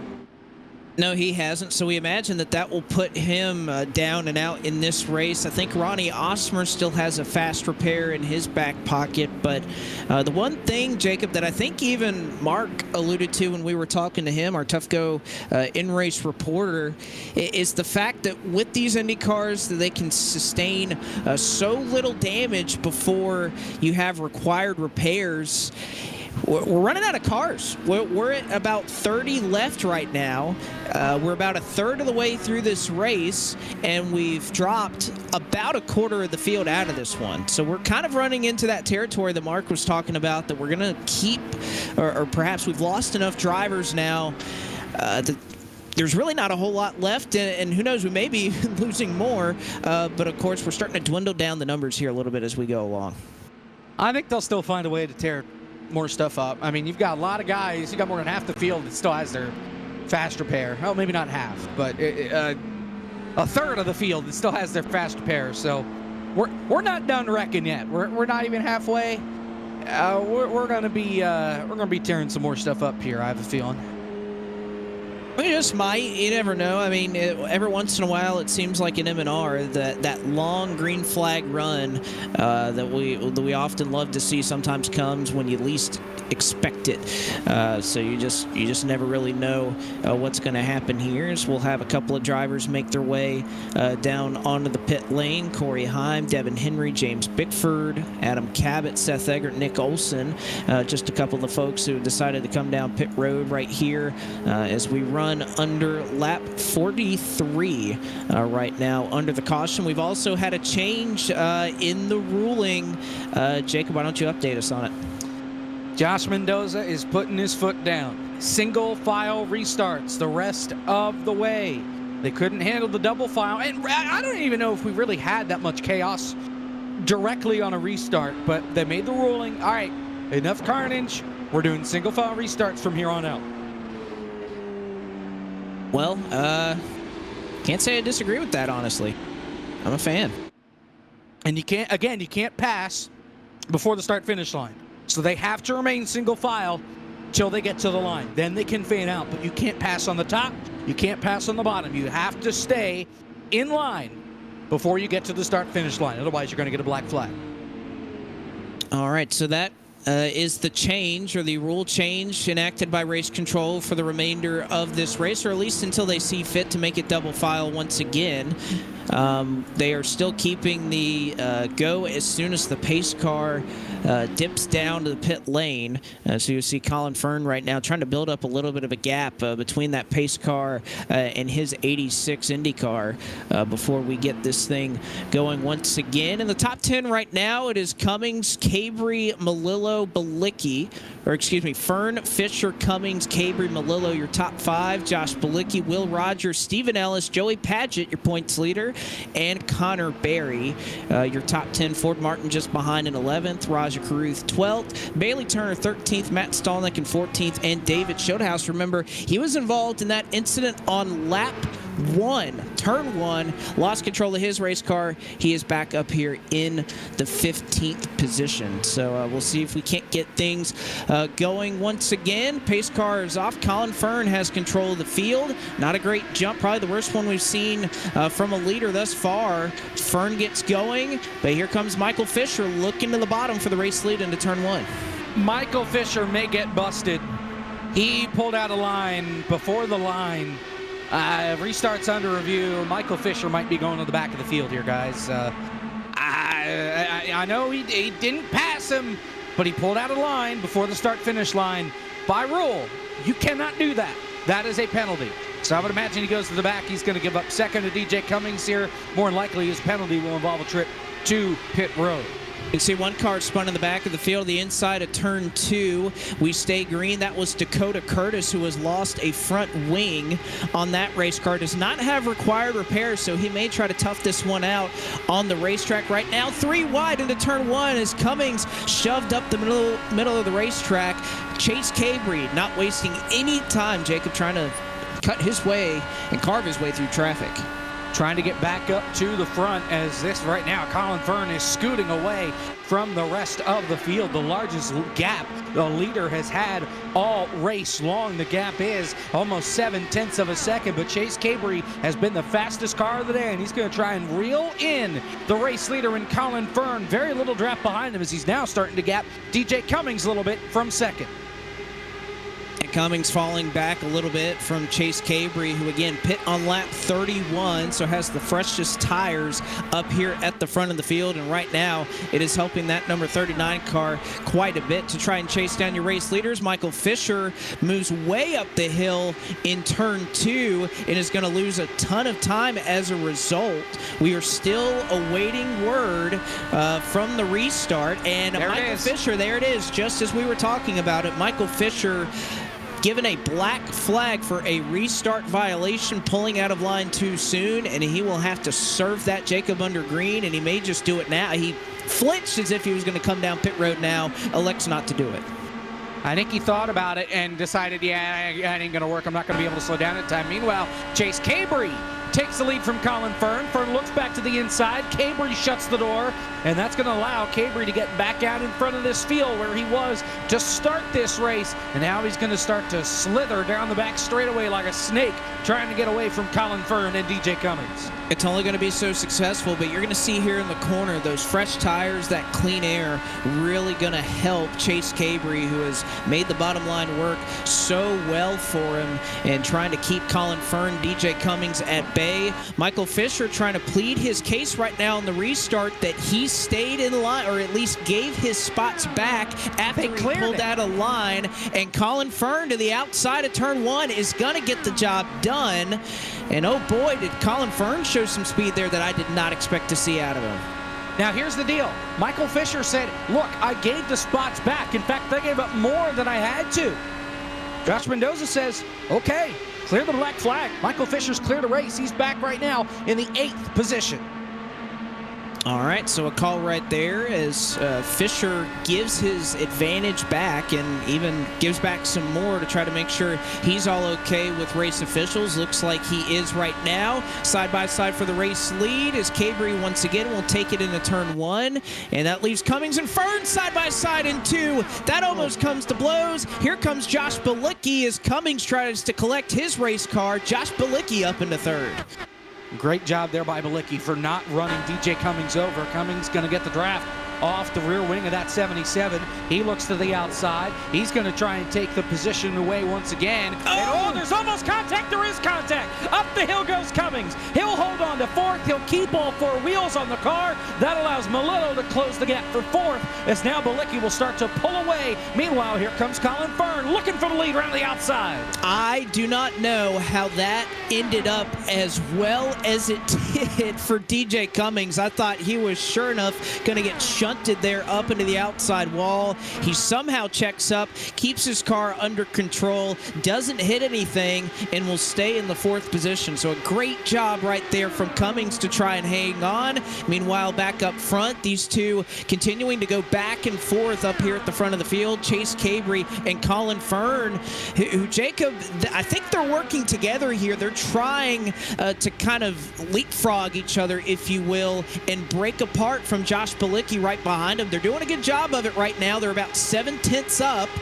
They have a little bit further to go to try and break away from third, but for right now, I'd say they're working pretty well together, your top two. Well, and how about that move by Colin Fern? Made the pass on the inside. That's the first pass we've seen downstairs on Chase Cabry the entire race. So Colin Fern pulling no punches right now. This is allowing Bilicki to get back up into the picture. Now your top three going to start and try and pull away. Colin Fern out in front. Cabry will have the draft, and Josh Bilicki is not too far back. He could make this a three-car battle for the lead. Three cars duking it up at the front here at Indianapolis Motor Speedway. We've seen a little bit of green flag racing for this one. Oh, and they are 3 wide for the race lead. Here comes Josh Bilicki. Colin Fern backs out of it as Bilicki goes up into second. Now Fern and Bilicki once again side by side into turn number 2. But Bilicki made the move, and now the battle is on for second, and that has brought DJ Cummings right into the mix. And that's allowed Chase Cabry to pull away by half a second, maybe more. Fern drives it in deep into turn number 3. He can't hold it down there. He has to lift. Bilicki takes over second. Here comes DJ Cummings. He goes around the outside for third. He will clear Colin Fern off turn number 4 as he drops back to fourth. And those old tires are finally starting to show their age as Josh Bilicki now tries to reel in the race leader in Chase Cabry. You know, Jacob, the more we've watched this race and where drivers are able to make moves, how they're able to make some spot stoppage, we see two drivers making their way off of the apron as they just came down pit road under green. You have Will Rogers and Dakota Curtis, the two slow cars on the bottom there, making their way back onto the racetrack. So a little bit of strategy here further on back in the field. But looking at that outside line, how well it's able to work, we've seen a lot of passes out there, and it looks very viable, being able to pitch that car down on the bottom. I think those drivers, Jacob, they're starting to put that in the memory bank and starting to put together that, hey, maybe that second lane, if everybody's going to go down there and protect the bottom, you can make moves just like this up to the race lead like Josh Bilicki is doing. And he comes from the back to the front. And Eric Estep right now looking like a genius. Pick driver number 77 to go to the front. And that's where he is right now. Josh Bilicki, the leader of the Next Level Racing 125 here at Indy. Here comes DJ Cummings. He's looking for second. He'll go around the outside of Chase Cabry. He'll get the job done. He'll take over P number 2. The other thing I think we're learning here, Jacob, is kind of picking up on what you said earlier about fresh tires not being the end-all, be-all. They are important, but Colin Fern did not pit on the same cycle as Cummings, as Josh Bilicki, as Chase Cabry, and yet he is still competitive, albeit the draft's helping him a little bit. He's still able to maintain pace with these guys. So I don't know how much those new tires are going to factor, how long fresh tires have an advantage, but it's not near as important as I thought it would be. As you can see on board right here, Chase Cabry, big run down the back straightaway as Bilicki down on the inside trying to pass DJ Cummings for the top spot. Yeah, and with these guys side by side, that's going to open up the door, Blake, for Chase Cabry in that third spot. Cummings right on the back door. Now he peeks to the inside, side by side for the lead. Move DJ Cummings out into position number 1. Josh Bilicki hanging on his outside. They're wheel to wheel coming off turn number 1. Bilicki has a run. He'll look to hold on to that outside line. Drives it in deep. So does Cummings down in the bottom. They're still side by side off turn 2. separated by just 2 1/1000ths of a second that last time across the stripe. Give it to the car number 79 in Josh Bilicki, who is trying his best to hang on and lead yet another lap. Somebody that is starting to make their way through the field, though, here, Jacob, started in 40th, and really this run was back in about 15th or so on the restart. Raja Karuth is up in the 9th, and he is making time up on your race leaders as they continue to jockey for position. Half a second is what Karuth made up that last time. So Raja Karuth in 7th and started to make some ground up as we have more takers on pit road. Colin Fern and Michael Fisher. Here comes DJ Cummings round the outside for the lead. Once again, he's got it going into turn number 3. Can't quite get underneath and block the 77 of Josh Bilicki. Now he can, coming off turn number 3. Move DJ Cummings out in front. He takes the lead here in Indianapolis, but Bilicki's not done yet, as Justin Malillo will bring Joey Padgett and himself to pit road. So we are starting to see these drivers who stayed out a little bit later on having to cycle back through and make up some time. I'd love to know the difference in lap times right now between some of those who have stayed out and those who have pit, and whether they're going to make up some time here, how this fuel strategy is going to work, because we're in the midst of our longest green flag run of the night, and it seems like it's a theme every single time we watch these cars race at Indy, Jacob. Fuel mileage, when you pit, when you decide to come down. We saw everybody protecting their track position a little bit earlier on, the Colin Ferns and whatnot of the world. Don't know if that's quite panning out now. I don't think they predicted that we'd have a run like this, but it's starting to play out and starting to play into the benefit of those drivers who elected to come down at the right time. When Colin Fern just got lapped, the leaders blew right on by. Justin Malillo is about to get lapped right now. He is within a couple of car lengths of your race leader, Josh Bilicki. He's been able to pull away from DJ Cummings because of the lap car of Colin Fern and getting by him. Caution is out. Trouble coming off of turn number 2 down the back straightaway. Nick Olson, Preston Pardis. A huge crash.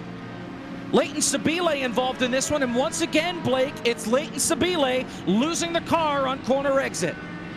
Oh my gosh! Nick Olson.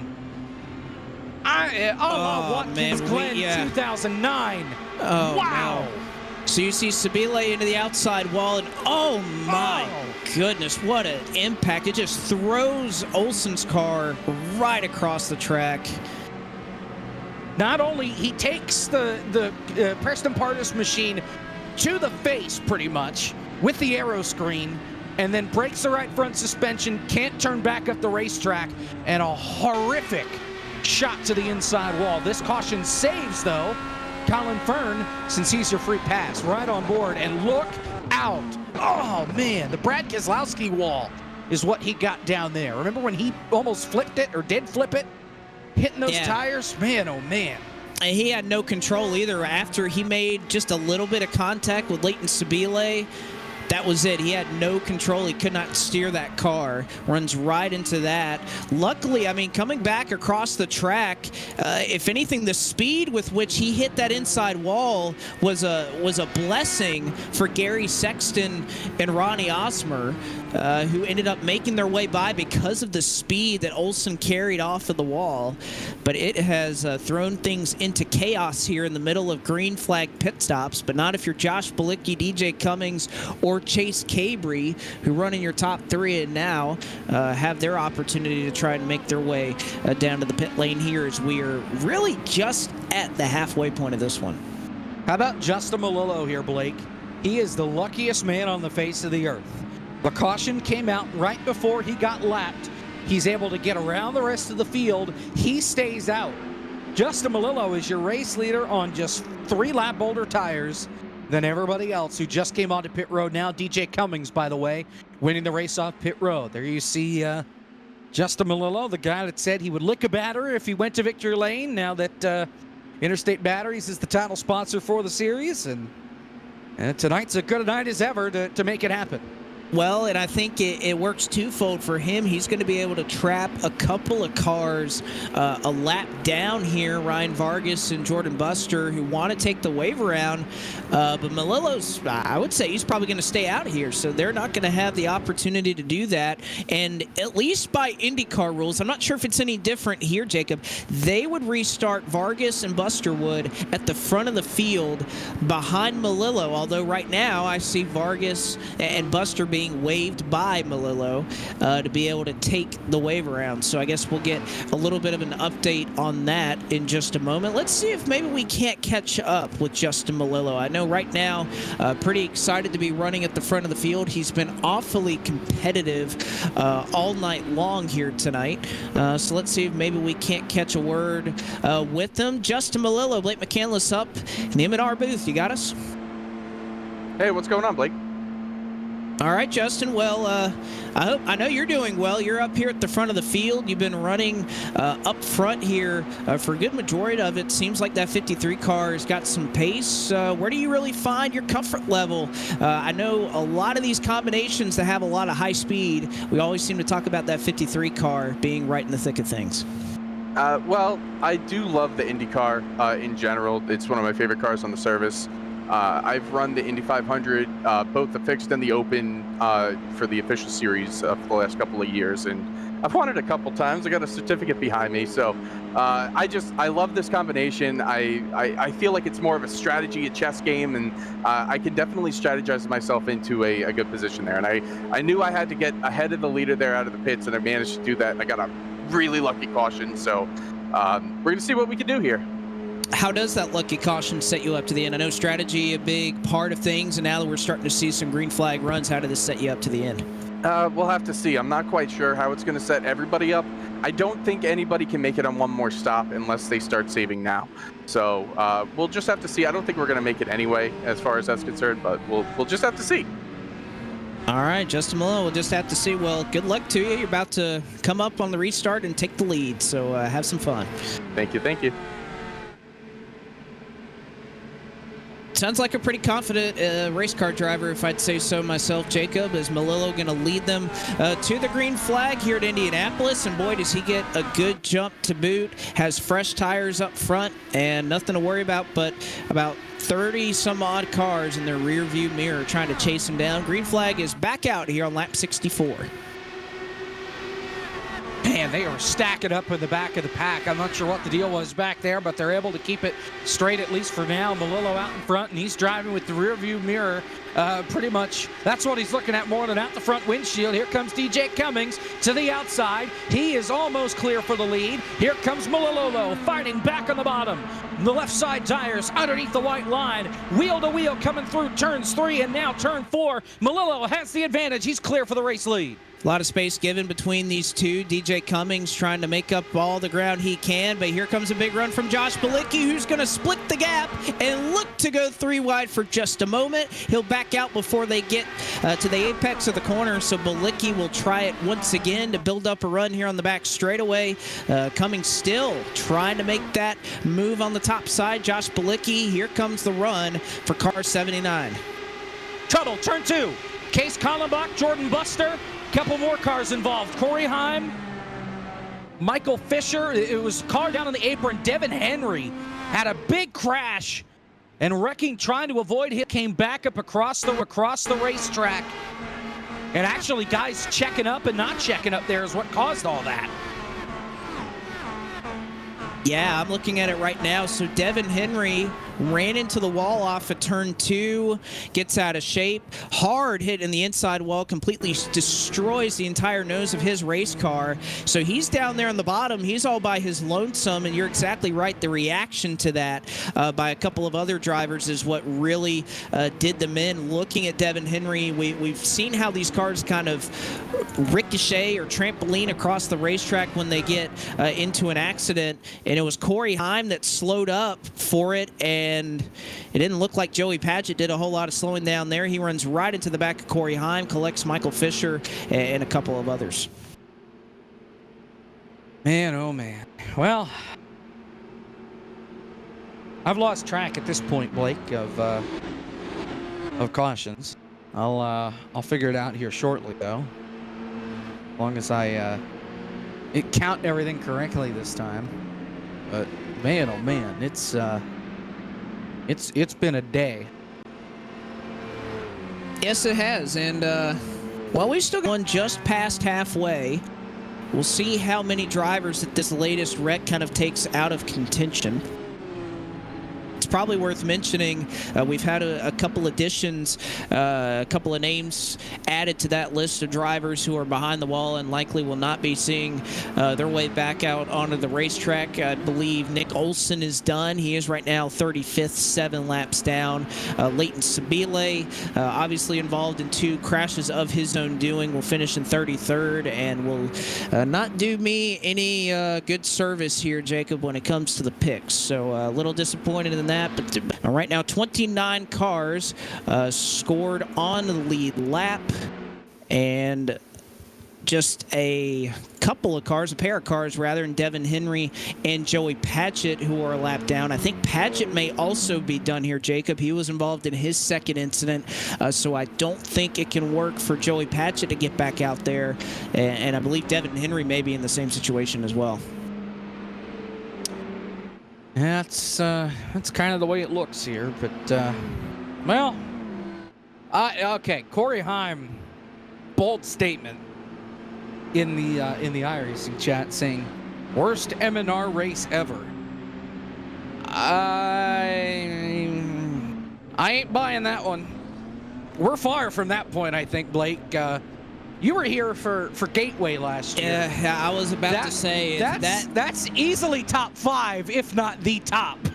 I would venture to say, so what? This is my second season in the broadcast booth for Monday Night Racing, and I would have to say that easily about trumps anything else I've done as far as bad races are concerned. Well, because it's evidenced by the fact that we had a green flag run in this race. We've had one. That was more than we ever got at Gateway. Yeah.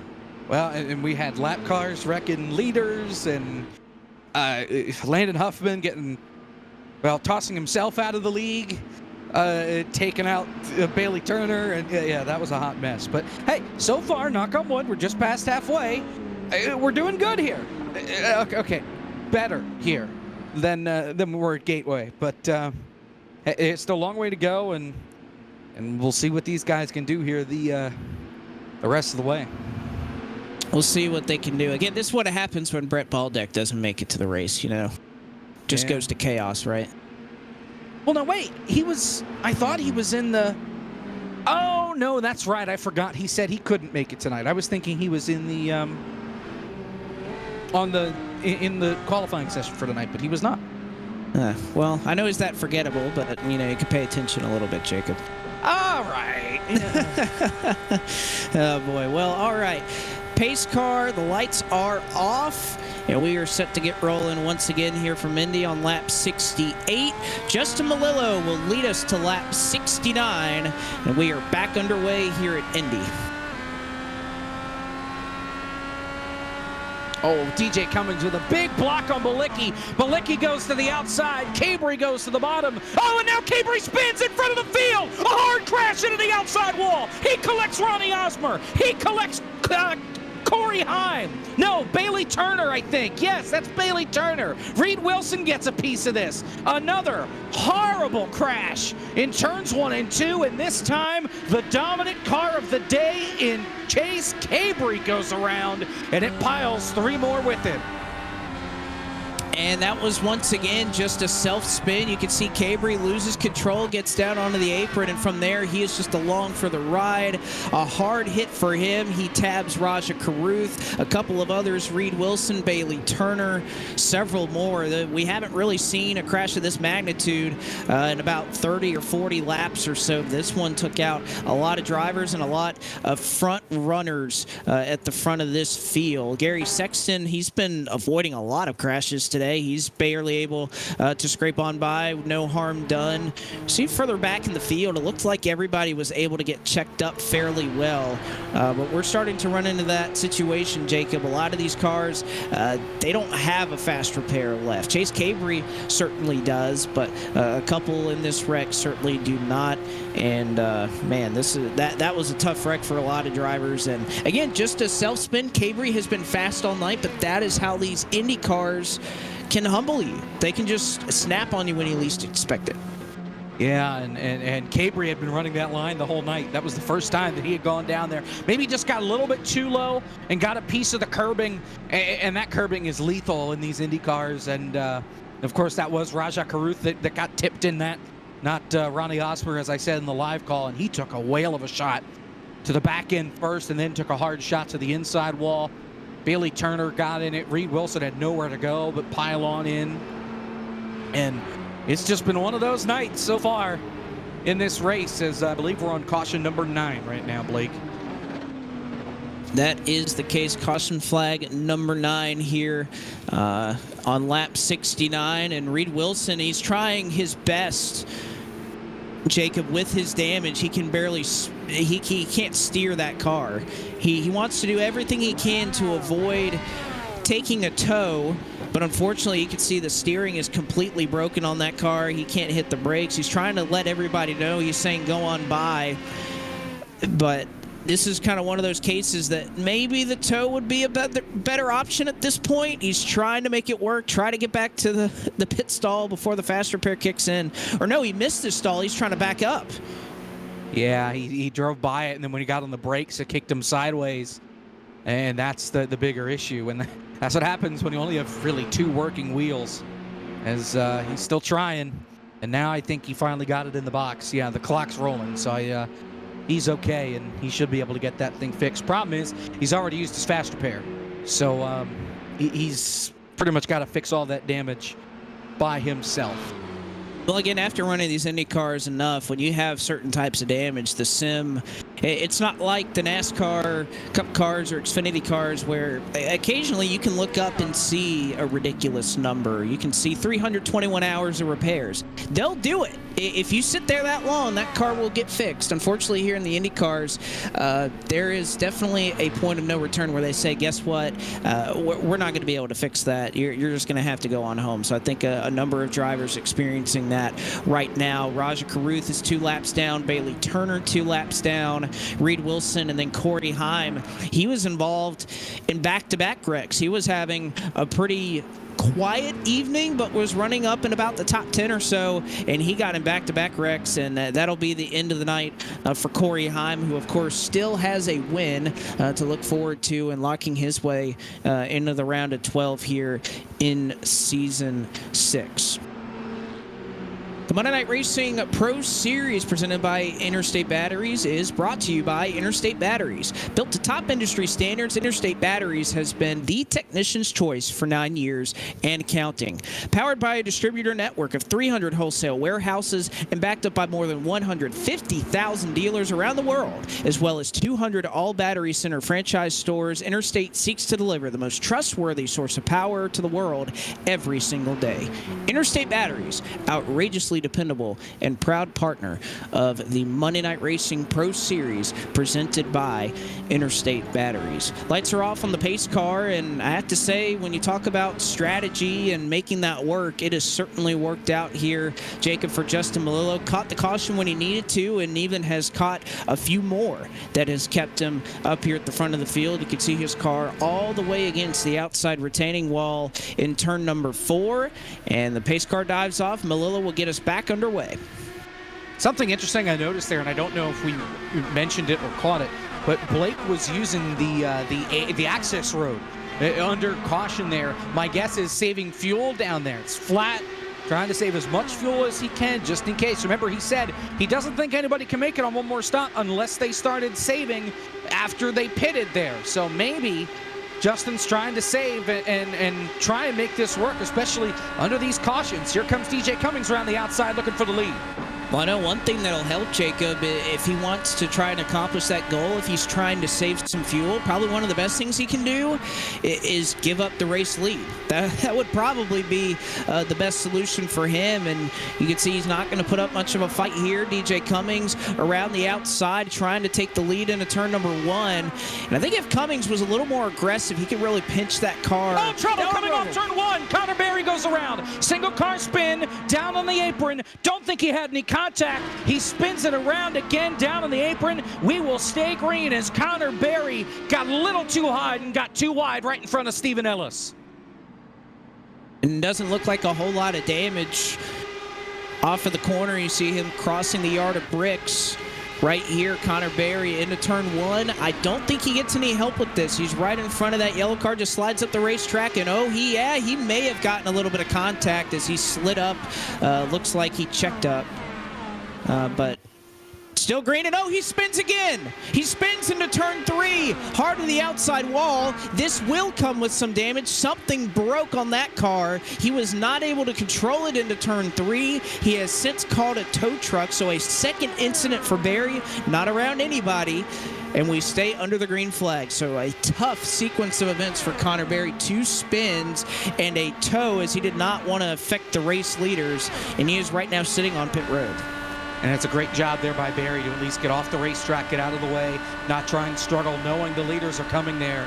There's a great job of just, all right, I'll take the L, I'll lose the laps, I'll move on. Meanwhile, for the lead, DJ Cummings, Josh Balicki going at it, and right now Justin Melillo taking the advice. He'll take P3, kind of use the draft and try and save as much fuel as he can. Side by side for the race lead, and as you mentioned, Melillo trying to hang back, save a little bit. Behind this battle, though, how about we give it on to Matt Staldneck running up here in the 4th position, trying to chase down these race leaders. Even Stephen Ellis doing a solid job up here in the top 5. With some of this attrition, Jacob, I think this is a real opportunity race for, just like any other race in the regular season, an opportunity to lock yourself into the round of 12. And these drivers, I think, can sense that some of our front runners that we typically see at the front, well, they're out of this race, or they're not in contention. They have damage or several laps down. This is a chance for somebody that may be on the outside or just inside that top 35 to have an opportunity to win. And we know strategy is going to play a part in that.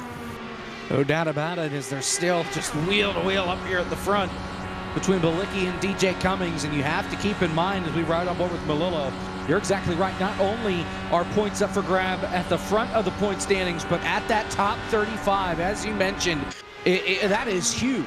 If you're able to get inside the top 35, that means you are already locked in to the next week.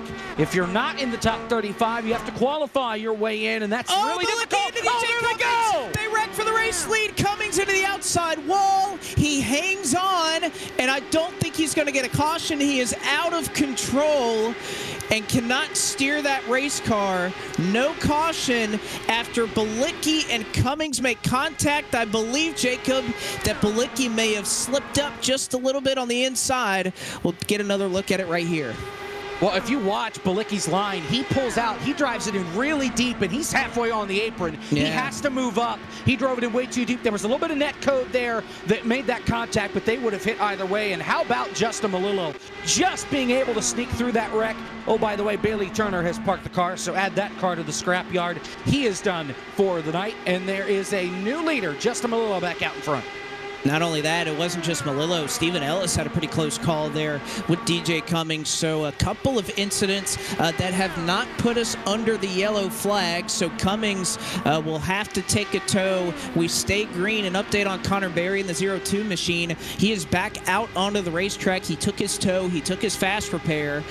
And he is now 27th, 2 laps down, back out and running on the racetrack. So Connor Berry, the night is not over for him. But, man, a lot happening here, Jacob. And, again, as we continue to spread out, this is kind of what we might see. A lot more green flag runs and a lot of incidents that may not warrant a caution flag. How about this battle for second? Here comes Stallneck to the inside as we ride on board. Oh, back here, this is Ronnie Osmer back here with Alex LeBay and Josh Slate. As Stallneck, he moves his way into second. Yes, well, right now, Josh Bilicki trying to hold on to third. Here comes the Menards car, Stephen Ellis. So much shuffling throughout the field, and Osmer has been somebody who's had to, I feel like he's had to race his way up through the field a couple of times, fell a couple laps down, and has the speed to be running up front. He's done a solid job. You can see a little bit of a smirk right there. Ford Martin has definitely had one of his better runs in the last couple of seasons here at Indianapolis. He knows he has a chance to try to lock into the playoffs right here, and looks to have the speed to try to get by for fourth, as he and Stephen Ellis duke it out. Yeah, I don't know. That's Bilicki in front of him. I don't know if Bilicki is... Bilicki, yeah. He had an issue. I don't know if he's feeling bad after the contact or what the deal is, but he has really dropped off since the contact he made there with DJ Cummings that turned him around. I don't think there's that much damage to Bilicki's car. I don't think that's the issue. I think he's just maybe thinking about strategy and trying to save a lot, but there's something going on there with that 79. No damage to the side pods, no wing damage. There is a call from race control, and Jacob, I don't know if I've seen this before, so Josh Bilicki was given a cause of incident on lap 78. Now, no caution flag, but I don't know if I've seen that before in M&R, where somebody was given cause for an incident that did not bring out a caution flag. So Josh Bilicki, I think, kind of just giving way. He may serve a black flag penalty? I'm not quite sure. New rule is what I'm being told from Josh Mendoza. Yeah, so this is something that they put in place, I think, after the first week or after the second week. I know they did it at the Daytona Road Course, which I don't think you were here for, so that explains why you wouldn't have known about it. But, yeah, if you do something that causes an incident that prevents you from, or that doesn't bring out a caution flag, you could still get busted for it. And I think that's the deal there with Bilicki. He does have a black flag. He just got disqualified. Josh Bilicki just got DQ'd. Now, Josh Mendoza just cleared his black flag. I'm not sure. He should be able to get back on the racetrack, but Bilicki got a penalty for the incident. He never served it. It never got cleared. So Bilicki now is sitting on pit road. That's why Bilicki was losing spots. He was trying to get this black flag cleared, and he took him too long. It didn't. Oh, Josh never gave him a black flag. Well, then how in the world did he get a black flag? Oh, Josh thinks he had a meatball. Wow. Unreal. Man. A lot of drama here, Jacob. So, wowza. So Bilicki was that fast with a meatball flag. That's something that I don't think I would have expected, but nevertheless, All right, so a lot going on here in this race. So Bilicki will go a lap down. He did get back out onto the track. He's sitting in his pit stall right now. They serviced his car. And so he will be in 23rd, one lap down. Meanwhile, up front, it is still Justin Malillo, Matt Stallneck, Stephen Ellis, your top three. Ronnie Osmer has found his way up into the fourth position. And Ford Martin, along with Osmer, they've kind of worked together a little bit to try and chase down some of your front runners here. And Josh Bilicki just got back onto the racetrack as we ride on board here with the... be perfectly honest, I'm not quite sure who that is. I think that's LeBay. Yep. LeBay coming off turn number 2 back here in this 7th spot. LeBay in 7th. You see Bilicki right there on your screen. He just came back up out onto the racetrack. He has currently scored 2 laps down. So didn't just lose 1, lost 2. He may lose a 3rd lap here when timing and scoring refreshes. So we can kind of reset things here. Malillo, Stallneck, Ellis, and Osmer, along with Ford Martin, your top 5. David Schoedhaus, who was involved in that lap 1 incident. He was your winner last week at Texas Motor Speedway. He runs in the 6th position. Alex LeBay, as we just mentioned, in 7th. Colin Fern, 8th. Presley Sora. Haven't really heard from Presley Sora, Jacob, since he had that penalty on the initial start of the race. And he is... back up in 9th. So Presley Sora, a quiet little drive through the field. And Ryan Vargas, haven't talked a lot about the Charlotte Phoenix creator, Xfinity driver, but he runs in the top 10. Well, it helps when a lot of guys have had issues that have been in front of him tonight. And they've been just making their way up through the field. Somebody we really haven't talked about. Trouble! That's Stephen Ellis around, coming off turn 1 in the short chute. There was contact between him and Ronnie Osmer. Single car spin. We stay green.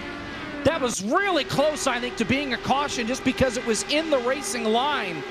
But we stay under green. You'll see the contact. Ellis takes a higher line. Osmer takes the bottom.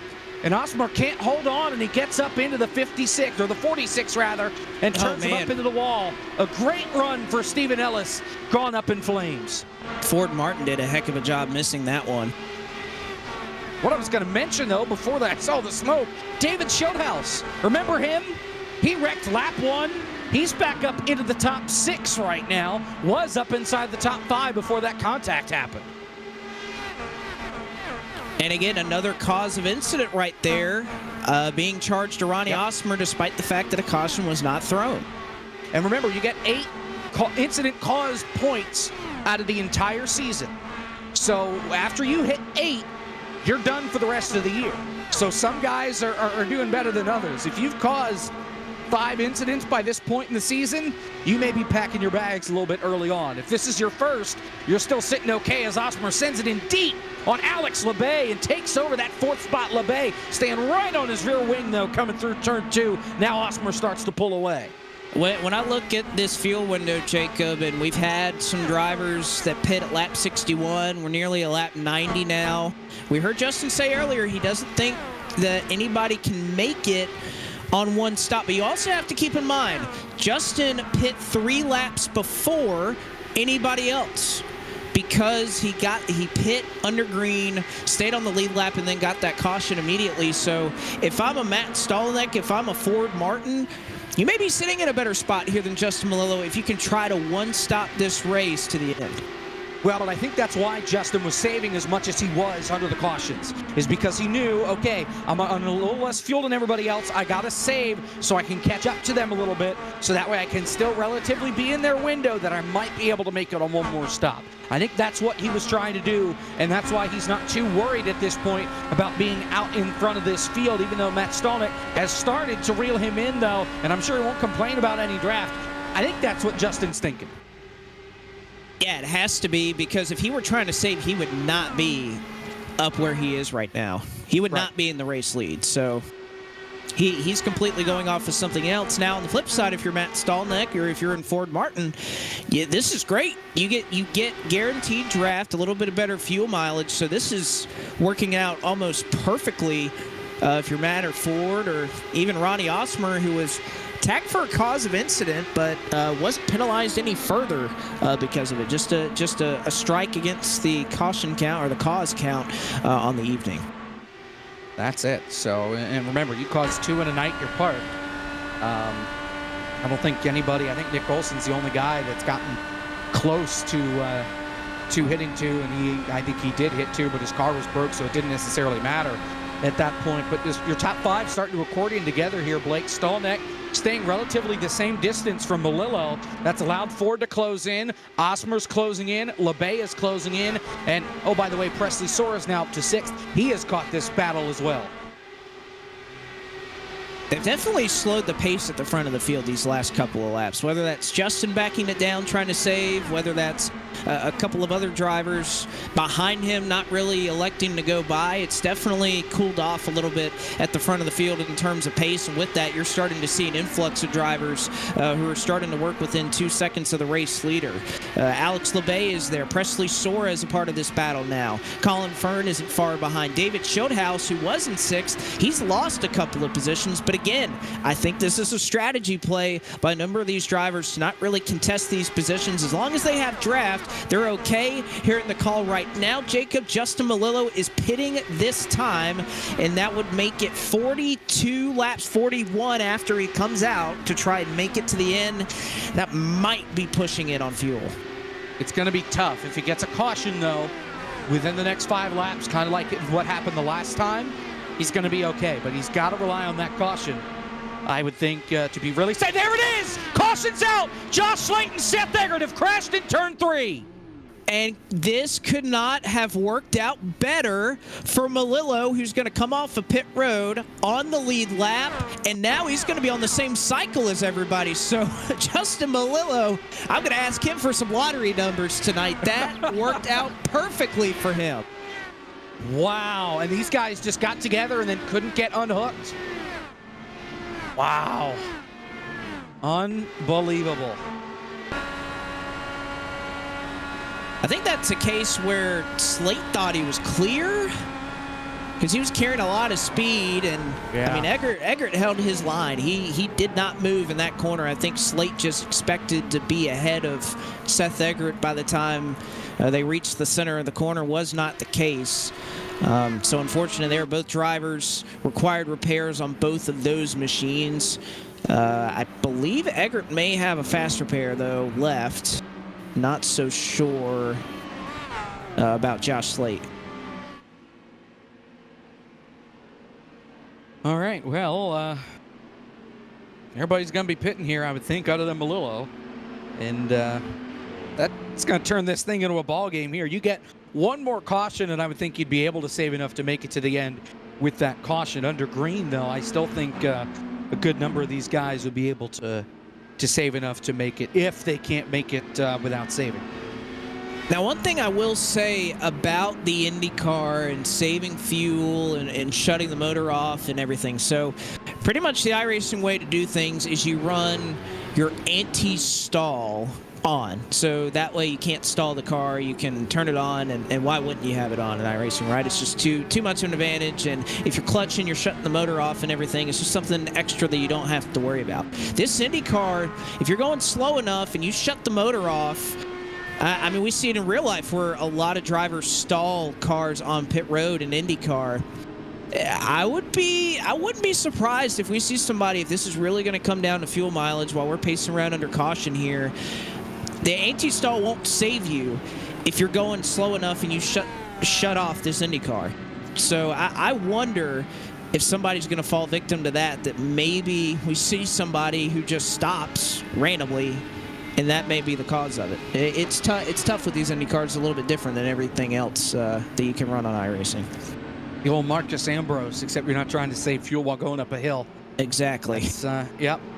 So Melillo out in front of everybody else. Stallnick wins the race up pit road. Then it's Ronnie Osmer, Presley Sora, Ford Martin, Colin Fern, your top 5 off pit road. Of course, we'll need to drop him back a spot, so Fern will restart in the 6th position. And now they're trying to sort out who gets a wave around here based off of where Melillo is at on the racetrack. Looks like a couple of drivers are going to be able to go around Justin Melillo.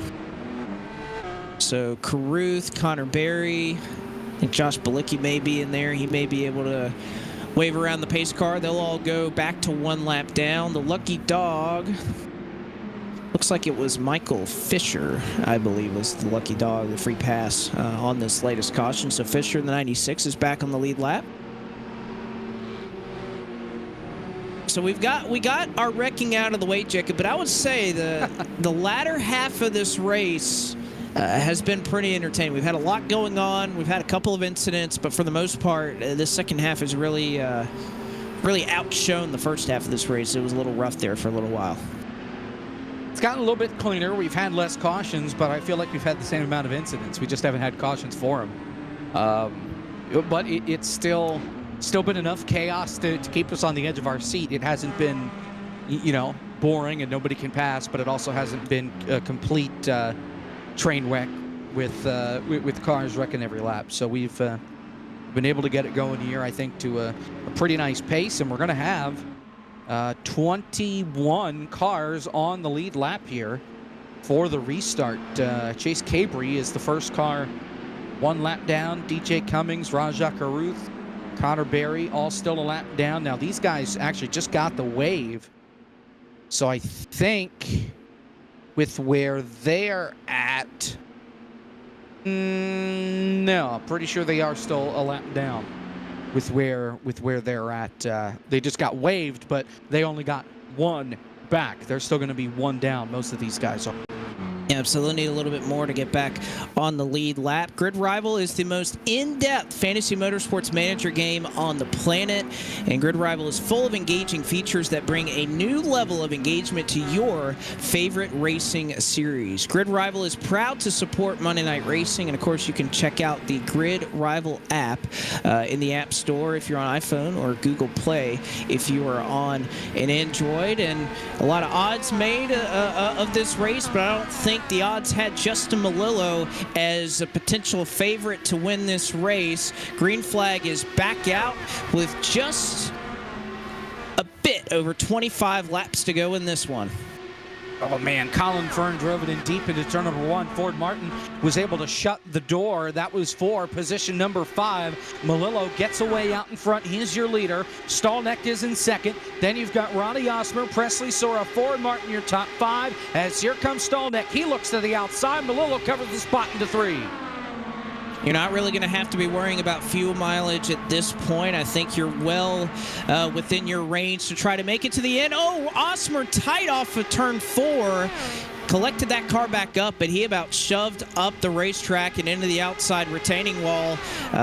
Instead, he runs down your race leader and Justin Melillo with Matt Stallneck. And Osmer, I'll tell you what, I don't know if that's something where he gets a little bit tight. I think he's just legitimately, Jacob, trying to run that high up. He's trying to get a little bit of clean air on the nose of his car. I think some of it is running that high up, but I also think it's the dirty air. He's just not quite used to running in the draft with these guys, because remember, we've seen it happen a couple of times tonight where he's underneath somebody and he washes up the racetrack and gets into him. And I think that's just because he drives it in thinking it's going to be able to stick, and then the aero push has a different story for him and he goes up the hill. So that's something that he's got to keep in mind here for these last 25 laps. And by the way, Seth Eggert has pulled it behind the wall. He did not have a fast repair left. So tough sledding for that 57 car. He is behind and will finish unofficially in the 27th position. And tough there for Seth Eggert. You can see them snaking down the back straightaway, all still trying to chase your race leader and Justin Melillo. He has a little bit of drafting help too, Jacob. I think that's Raja Caruth who's a little just up the road. Just going to point that out. Raja Caruth pitted as they were to the green flag on the restart. Not quite sure why. Remember, he's a lap down, so he's trying not to become 2 laps down. He came out pretty much right in front of Justin Melillo, and that's helped Melillo break away from the lead, but it's also going to help him save fuel if he needs to at this point, because he has the draft. He's not quite pulling the train along like he would be without Raja Caruth in front of him. Now, would that be legal to take the wave around, and then as you're getting the wave around to pit here at this racetrack? Because I mean, it's possible, but I don't know if that I don't know if that's against the rules or not. I would think that it might be. I'm the wrong guy to ask, Blake. And I would only know, full disclosure here, because I tried it in a league race and I got caught. So I'm just speaking from experience here, but it's working out for Melillo. Because of it, he's able to pull away from Matt Stallneck nearly a second, so he has some draft in front of him. Caruth is pulling him up, and meanwhile, he is pulling away from the rest of the field in Matt Stallneck, Ronnie Osmer. Raja Caruth comes over the radio and says, trying to keep my race alive. And Justin just told him, look, I'm not going to pass you. I don't need to pass you. And I think Raja just got the message like, okay, we'll hook up then. We'll stay to the front that way. Trouble off turn 4. Will Rogers into the inside wall. He got loose coming off the corner, slams head onto the inside wall, and he brings it straight to pit road. We stay green. Off the racing surface, Rogers had been running just around the top 10 each time we looked at the leaderboard these last couple of laps around. And yeah, you could see, we've seen this so many times, Jacob. A innocent self-spin, you just get a little bit too much air on that nose. And I'd like to think, Jacob, again, we are on fixed setups here, but these Indy cars, they have more... Oh, trouble again off turn 4. This time it's Ronnie Osmer. He spins it onto pit road. Another single car spin. He saves it. He's going to have to clear a black flag for speeding onto pit road for short. No, he doesn't get a black flag for speeding onto pit road. Nonetheless, he loses all that track position he had. 3rd place out the door for Ronnie Osmer. Yeah, and he's going to pit. I mean, why not? And this was unintentional. We'll get one more look at it on board. Gets a little tight. Oh, he tagged the wall right there. Yeah, and boy, I mean, that is some driving right there. Wrecking in the pit road. You have damage on the car, and he made it down to the pit lane without crashing. I mean, that is simply unbelievable. And if you're Justin Melillo, you're a nervous wreck, thinking, please don't wreck, please don't wreck, please stop wrecking, as these guys come off turn number 4. He's got 20 laps to go out in front. And here comes Matt Stolnick, though. He is starting to close in ever so slightly on that 53. Well, you know what? So Raja Caruth just got a drafting partner because Osmer just left the pit lane. So now Caruth has some draft in front of him, which in turn is going to help Melillo just that extra bit more. So Melillo really not in a bad spot here, but as you mentioned, Stolnick has continued to reel him in lap after lap. It was down to about half a second this time down the front stretch. Oh, he stretched it 2.5 tenths. So Ronnie Osmer coming off of pit lane, another, I mean, I don't know if there's a race strategy-wise that could work more perfectly than it is right now for Melillo. He gets lap cars when he needs it. He gets cautions when he needs it. Could the stars finally align for Justin Melillo? Well, and how about the battle for second? Because Osmer went away. That got rid of Stolnick's drafting help. Presley Sora is all over him like a cat on Velcro right now, trying to take this second position away. He looks to the inside. He looks to the outside. Stolnick shuts the door on all sides. Melillo gets by Osmer. We look out the back end of Matt Stolnick looking toward Presley Sora. Sora gets close, but he just can't get by looking to turn 1. Yeah, you can see Sora doing what Osmer was doing a little bit earlier. He's trying to go high and get a little bit of clean air on the nose of his car because through the corner right now, it is just too much for Matt Stolnick. Now, if you're Presley Sora, though, you have to get this pass done quickly or else you're going to let Melillo, Caruth, Osmer, you're going to let them drive away. If you spend too long battling Stolnick, you're going to lose that draft. And it's not going to help you at all. But right now, Sora, I think he's just kind of getting stalled out by the dirty air of Matt Stolnick. And I think right now maybe he's trying to cool his tires off a little bit before he lets go and tries to put together another run. But you've got 17 to go here this time by. As you mentioned, Blake, you are running out of laps to get by Stolnick. You're going to have to get by Ronnie Osmer as well, the lap car, in order to get to Justin Melillo in the 53. So he has got to be on his game the rest of the way. He can't spend much of any time riding behind the 41 or the 55 anymore. He's got to go. Yes, he has, and we'll see if he can do it. And if anybody else can really join this battle up here, I was thinking that once we got towards this last restart that we would start to see a Colin Fern, a David Schildhouse, or a Ryan Vargas catch your race leaders, but we haven't seen that quite yet. They just haven't had the speed. You could see a lot of distance between Colin Fern and David Schildhouse. He is way up the road, gets a lot of clean air as a result. But because of that, he just doesn't have a lot of draft down these straightaways. He's losing time that way. So it's kind of a catch-22, Jacob, that you want clean air, but you also want draft at the same time. It's hard to get both. Yeah, I think the guys back here at this point are looking and waiting for maybe another caution to get themselves back into this deal. But for everybody else, especially at the very front, they're hoping, Justin Melillo is hoping, that we can keep it green the rest of the way. Stolnick might be hoping the same thing right now. Maybe the same for Presley Sora, although I think a caution would benefit him as well, as now we hit 15 laps to go here at the stripe, at the yard of bricks. So laps continue to tick away, and the gap between Melillo and Stolnick continues to hang right around a second. Really no fluctuation right now. And we're seeing that kind of throughout the field, just kind of this stalemate. It's a little bit different than what we've seen all night long. Even when we've gotten some green flag runs, we've seen some drivers really able to charge through the field. We've seen some drivers who have been able to save. That has just not been the case right now. As you can see, that battle for second side by side, Presley Sora able to get it done. And like we were mentioning earlier, did not waste a lot of time to do it. We'll see if Stolnick has any counterpunch for Presley Sora. But right now, it looks like driver 98 driving away, and he did run down Melillo.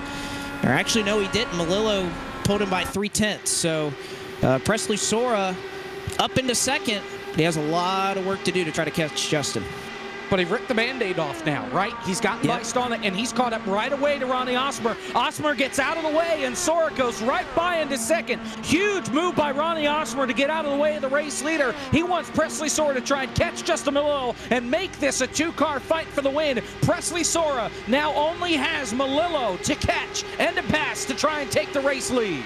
And that lap, it was about 2/10 that Sora was better than Justin Melillo, and it looks like perhaps that the anchor that was on that 98 trying to save those tires, perhaps he just lifted that right now because he gets a little bit of a sniff of that draft. He's going to have another lap car in Michael Fisher at the top of your screen to utilize, so Sora has made up a ton of time in short order. Oh, Caruth in front of the leader, spins out.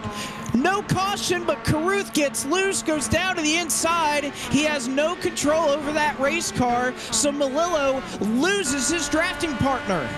And Michael Fisher was a lapped car. He just got by, or he just got passed by Melillo. Now here comes Sora. He goes by. They were side by side for a moment for third. Colin Fern has been flying these last couple laps. He lost the car underneath. Matt Stolnick had to bail out of it, so Stolnick holds on as Chase Cabry catches the wall off turn 2, keeps all 4 wheels in the right direction, but Justin Melillo loses the drafting partner that he was relying on down the stretch. We're coming to 11 laps to go, and Presley Sora can see the race leader. He's within 3/10 off turn 4.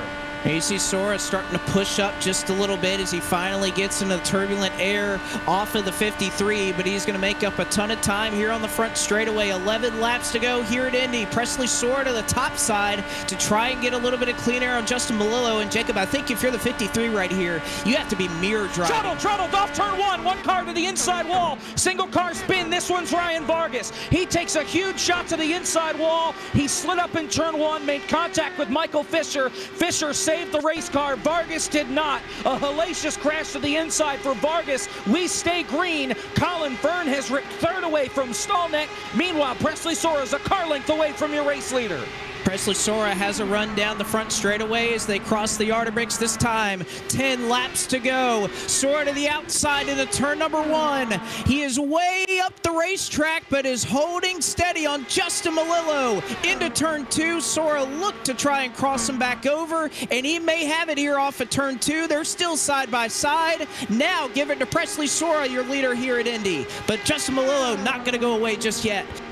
Melillo going to try and go the outside line in turn number 3. Sora drives it in deep. Sora's clear just for a second now. Melillo hanging back on the outside. Now he's forced to drop back in line.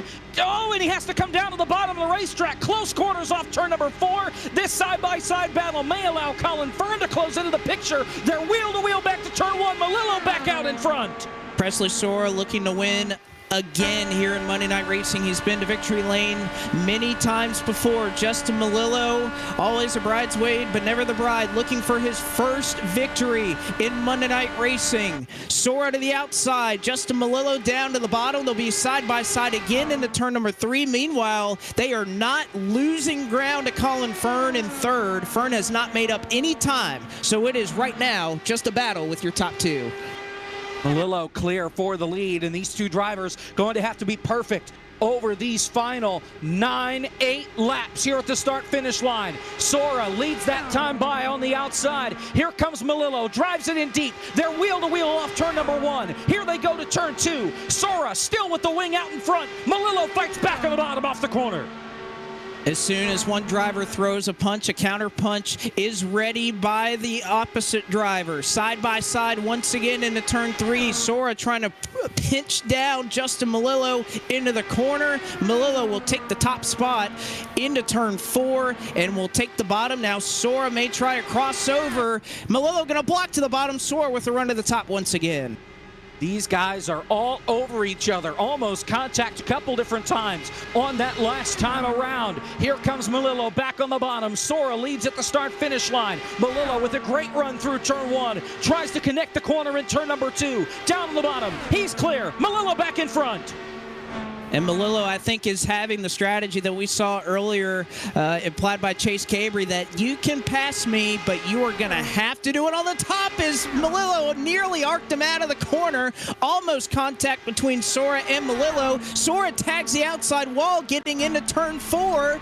We may have to watch if that'll slow him down. Doesn't look to on the front straightaway. 6 laps to go this time by. Melillo has it at the stripe, but they are once again side by side. Sora losing that time. Believe it or not, it actually helped him. It got him a little further back, allowed him to use that draft to get right to the back bumper of Justin Melillo. Melillo using the bottom of the racetrack, slides up. He is clear. Here comes Sora. A huge block by Melillo. Down to the bottom of the racetrack. They're still side by side down the back straightaway, trying to get every advantage they can. Wheel to wheel, almost contacting the turn 3. Sora out in front by a nose. Oh, and Melillo had to check up. He got a little bit tight there on the bottom as Sora each lap is creeping down, further down the racetrack to try and pinch Melillo down to where he can't run. Snaking down the front straightaway, Melillo will catch the draft. 5 laps to go. Melillo peeks to the outside, a huge run into turn number 1. Sora gives him the outside, but Sora has the momentum on the bottom. He is clear for the lead. Sora has to tuck back in line. Melillo got tight. He's way up the hill. He's in the wall. He's in the wall. Back down the racetrack. Justin Melillo off the pace. He'll lose second. There goes Colin Fern. He'll lose third. There goes Matt Stolnick. Justin Melillo just couldn't quite hold on, drove it too deep off turn number 2, and Presley Sora scooting away. Oh, and he may be mangled in that race car. Perhaps what we saw earlier with Josh Bilicki, that car is not up to full song, and it is twitching around on the straightaway. So Justin Melillo, heartbreak here once again at Indy. Presley Sora clear to the lead by about 2.3 seconds, but Justin Melillo, unfortunately, yet again, will not see victory lane here in Monday Night Racing. And you have to feel for Justin Melillo. He has the most second-place finishes in M&R history without a race win. He has done everything he possibly could to try and go to victory lane in this series. Tonight will not be the night, unfortunately, for Justin Melillo, and he'll just have to re-rack and try it again next week when we head to CTMP. Coming to 3 laps to go, Presley Sora out in front by 2.5 seconds over Colin Fern. He gave it a heck of a fight, that's for sure, and there may not be much fight left for Presley Sora, as he is 2.3 seconds ahead of Colin Fern, who is matching him step for step in terms of lap time, Jacob, but does not have any draft to try and catch Sora, so Sora just has to bring this one home, and of course hope that nothing happens further back in the field. And that's the key right now, is he's hoping that everybody can keep all 4 wheels on the racetrack and not put it into the outside wall.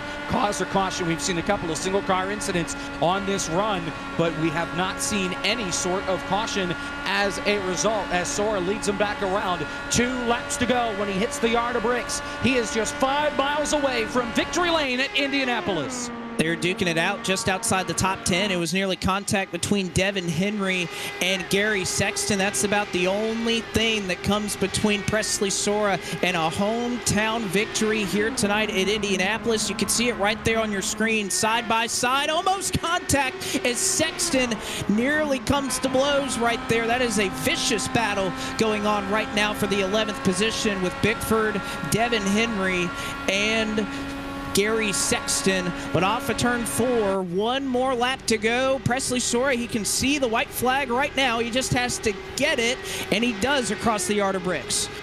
Next flag will end the race, and for Presley Sora, it has not been a best year for Sora by any stretch of the imagination. He's still coming off of the championship, 3rd in the points, has yet to go to victory lane, yet to punch his ticket to try and fight for another championship. As he drives it into turn number 3, the hometown kid of Presley Sora is 1 corner away from going to victory lane. Makes it down into turn 4 for the final time, and off of turn number 4, Presley Sora went to the back at the start, and he raced his way back up to the top spot. Presley Sora is a winner at Indianapolis.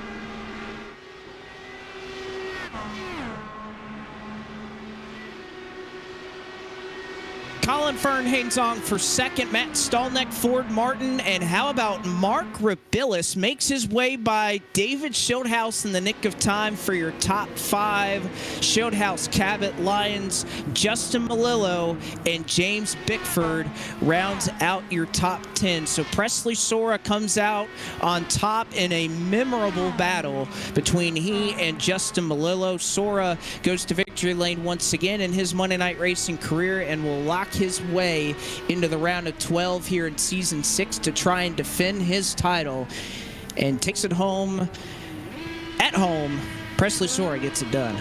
Well, and how about this too, Blake? Remember, nobody has won the Rabilis No Incident Award over the last 2 races. $300 up for grabs. Presley Sora, a goose egg, highest finisher with 0 incidents. So on top of the race win, on top of punching his ticket for the playoffs, he leaves tonight $300 richer. So Presley Sora, you can see the burnout on your screen as he is ready to park and talk to us. I'm sure we'll hear from him in just a moment, as Presley Sora is your winner of the Next Level Racing 125 here in Indianapolis. Don't touch the dial, though. Post-race coverage is up next.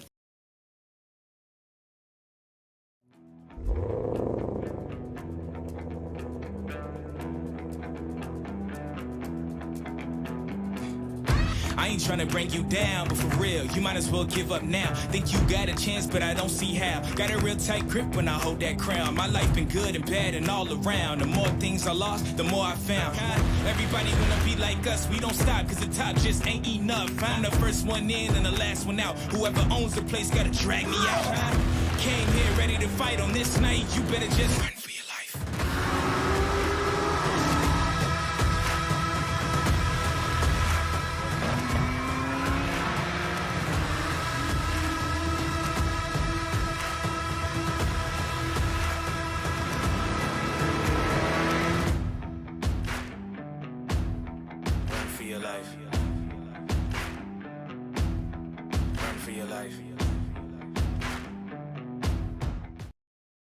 This is an Interstate battery. More pros trust this than any other out there. Yeah, more pros. More. Even more pros. Keep going. Moss. Look, we're gonna run out of time before we run out of pros who like Interstate. I mean, we'll run out of time before we even run out of left-handed pros who knit. These pros are everywhere, which means so is this battery. Right around the corner, up the street, everywhere. Interstate batteries, outrageously dependable.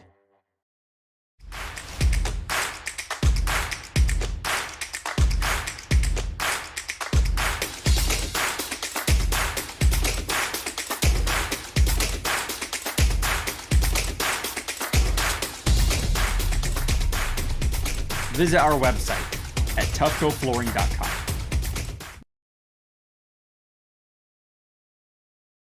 Back with you here from the Indianapolis Motor Speedway. It was a spirited battle in the final 20 laps between Presley Sora and Justin Malillo. Presley Sora gets the better end of it, locks his way in to defend his title, as he'll try to get another one here in Season 6, and it's a hometown victory for Presley Sora. We'll bring him into the booth now. And Presley, I know a lot of wins. There's not a win that doesn't mean anything to you, but coming here, you're a hometown kid, you're a Hoosier. What does it mean to win here in Monday Night Racing at Indy? This is awesome. I've been saying for the last week, actually no, I've been saying since the schedule came out last season that I'm winning this race. I've told everybody that I'm going to win this race. People came into my work this morning. They asked me where we were racing tonight, and I said we're racing Indy with INDYCARs, and it's my home track, and I am going to win the race. And I lived up to that. Black flag to checkered flag there at the beginning. Yeah, this is awesome. I was more confident for this race right here than any race in the history of my iRacing or real racing career. I was ready to rock and roll tonight, and I showed that by winning the pole. And then, the black flag, I didn't agree with that at the beginning, but it didn't matter in the end. I didn't need to go out there and lead every lap, which that was the goal. But I'll take the few laps that I did lead, and pull a checkered. We'll take it. I was about to say, talk to us about your drive through the field. A lot going on there, and of course, you think you have the best seat in the house up at the front of the field. You get put to the tail end. What was your drive like trying to get back up through the entire field?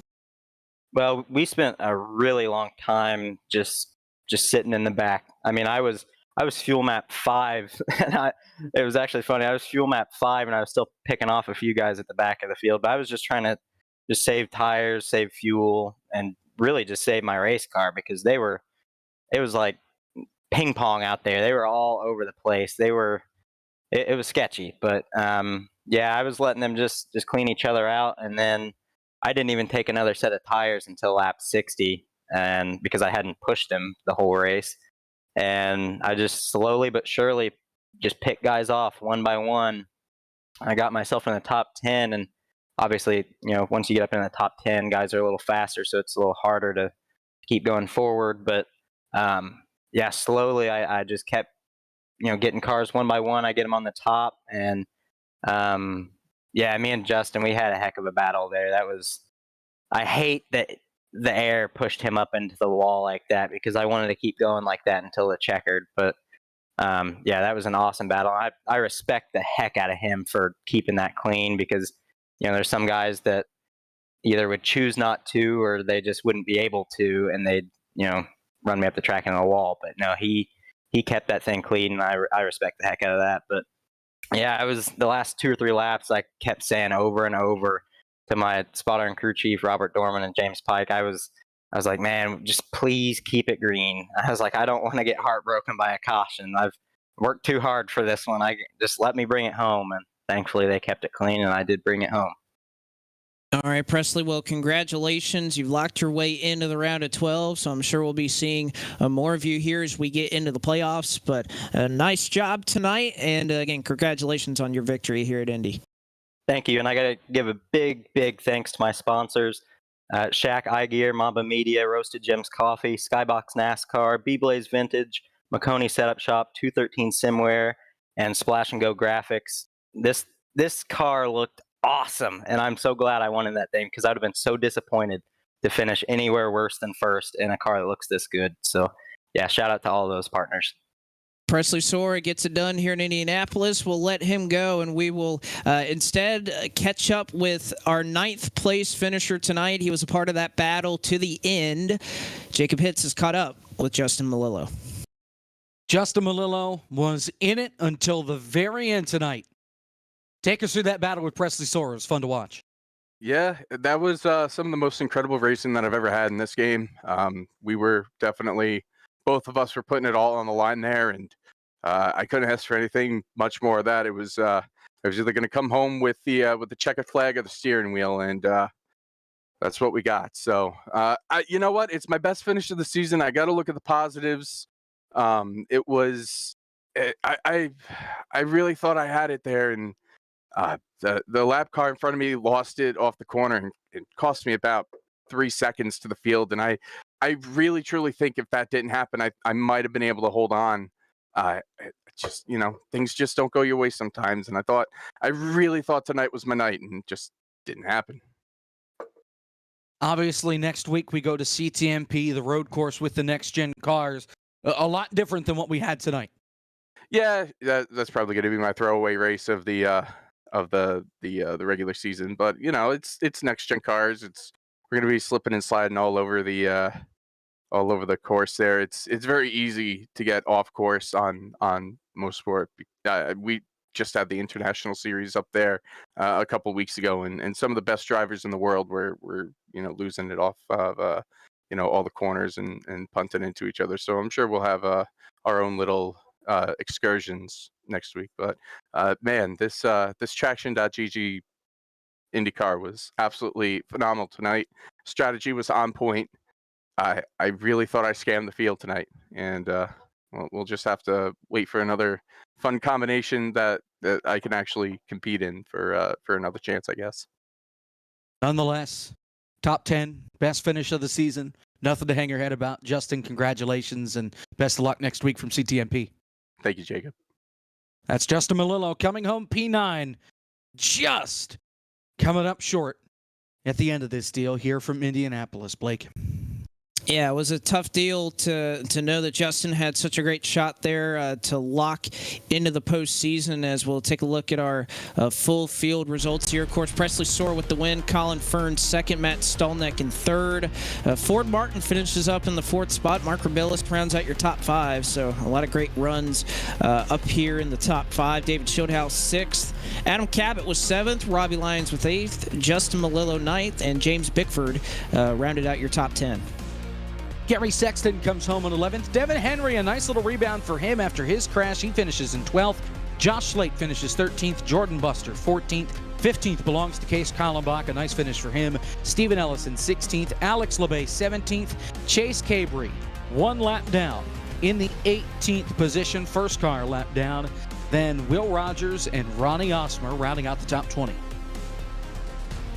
21st was Michael Fisher. 22nd tonight after a very strong run up at the front of the field was DJ Cummings. Connor Berry finishes 23rd. Another strong run gone wrong for him, as well as Joshua Balicki in 24th. Ryan Vargas finished in 25th. Raja Caruth was 26th. Steve Affont 27th. Seth Eggert was 28th. Bailey Turner finished in 29th. And Reed Wilson was 30th.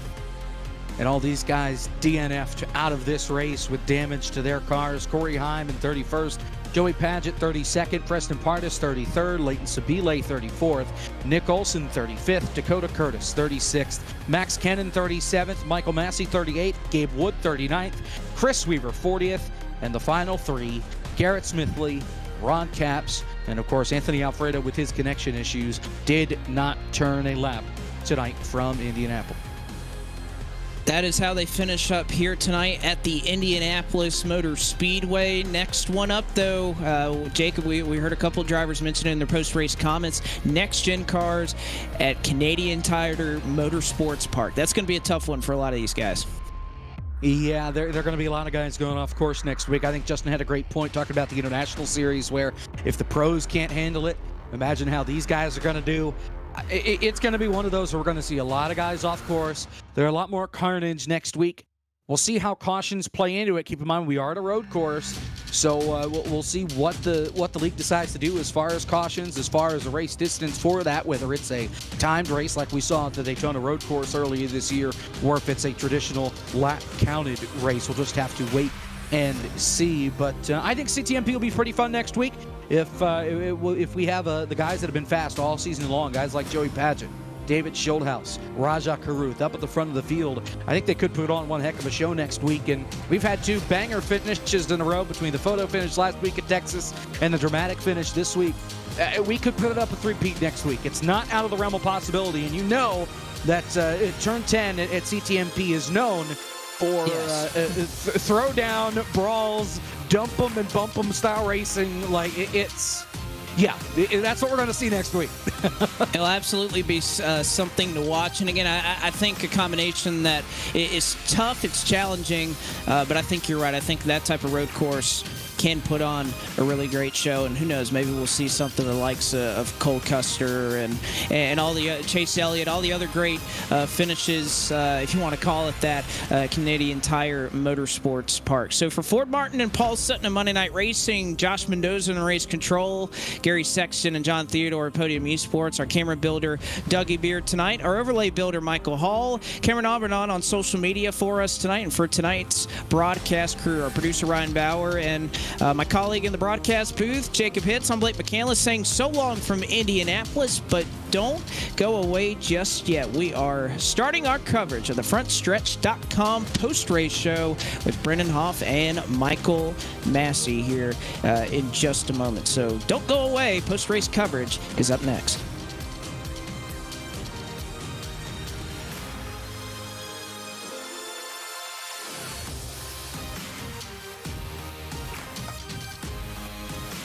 All right, thanks for that, Blake.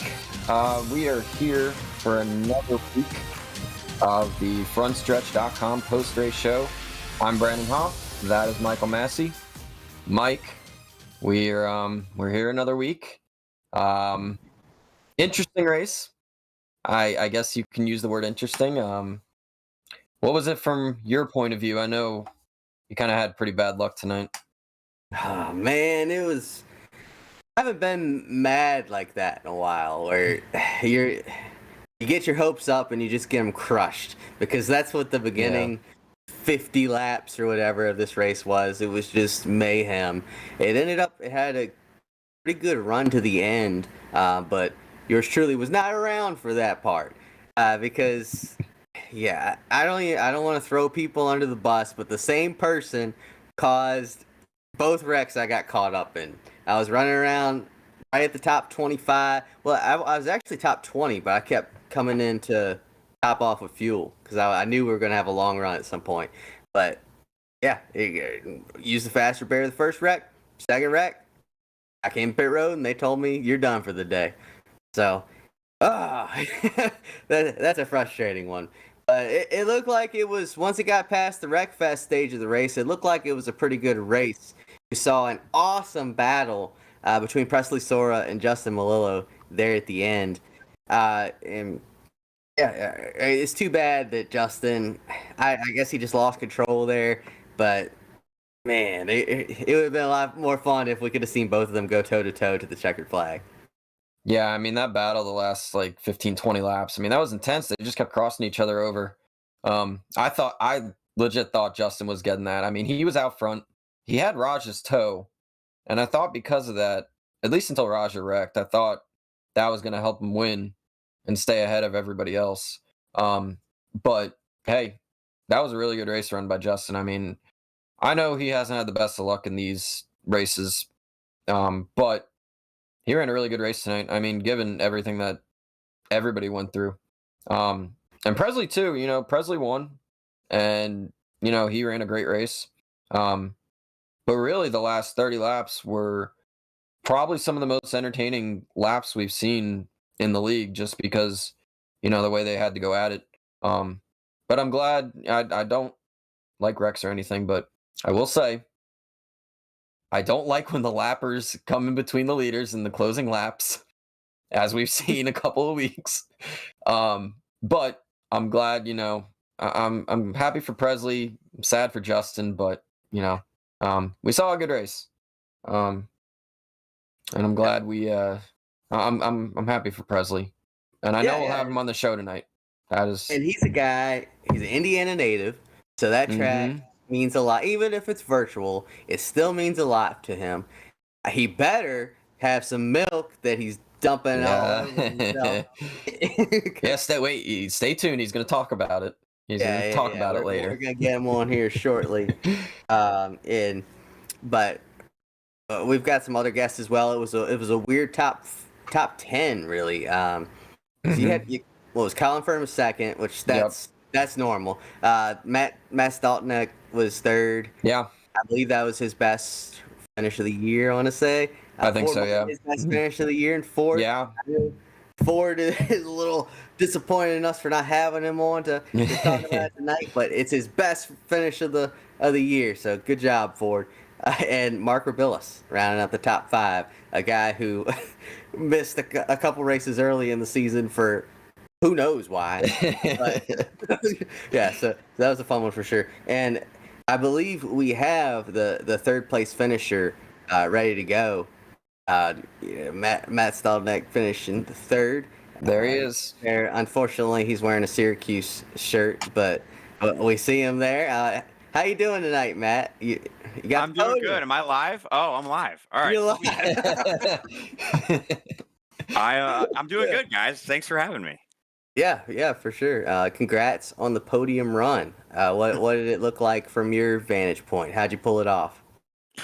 Man, really just getting track position early was really crucial. Like, I really thought that I put myself in a bad spot by messing up my qualifying lap and started the race in P25, but was able to make a lot of passes on the high lane in the opening, 10, 20 laps of the race, and was able to get into the top 10. And once you're in that top 10, mostly just comes down to strategy and just trying to pick off one or two, guys, on a run as you can get them, and was able to work all the way up to that top 3. And then honestly felt like I blew the race there at the end. Like, I knew that Justin was kind of short on fuel. Ultimately, it looked like he would have made it, but I was just saving, and I was content to just kind of ride in P2 there for that last 10 to 15 lap run. And I had the right distance that I wanted to get to, and then Presley just caught me with like the craziest head of steam, and I didn't have my weight jacker adjusted on the car where I needed it to, and I didn't have the straight line speed, and he just zoomed by me. And at that point, like trying to get past two guys was going to be really tough. And I didn't notice the weight jacker was off until I started battling with Colin, and by that point in the race, I was too far back. So it's good when you're a little bit disappointed with a top three, and certainly a great points night. Like I think sitting like 6th or 7th at points now after that.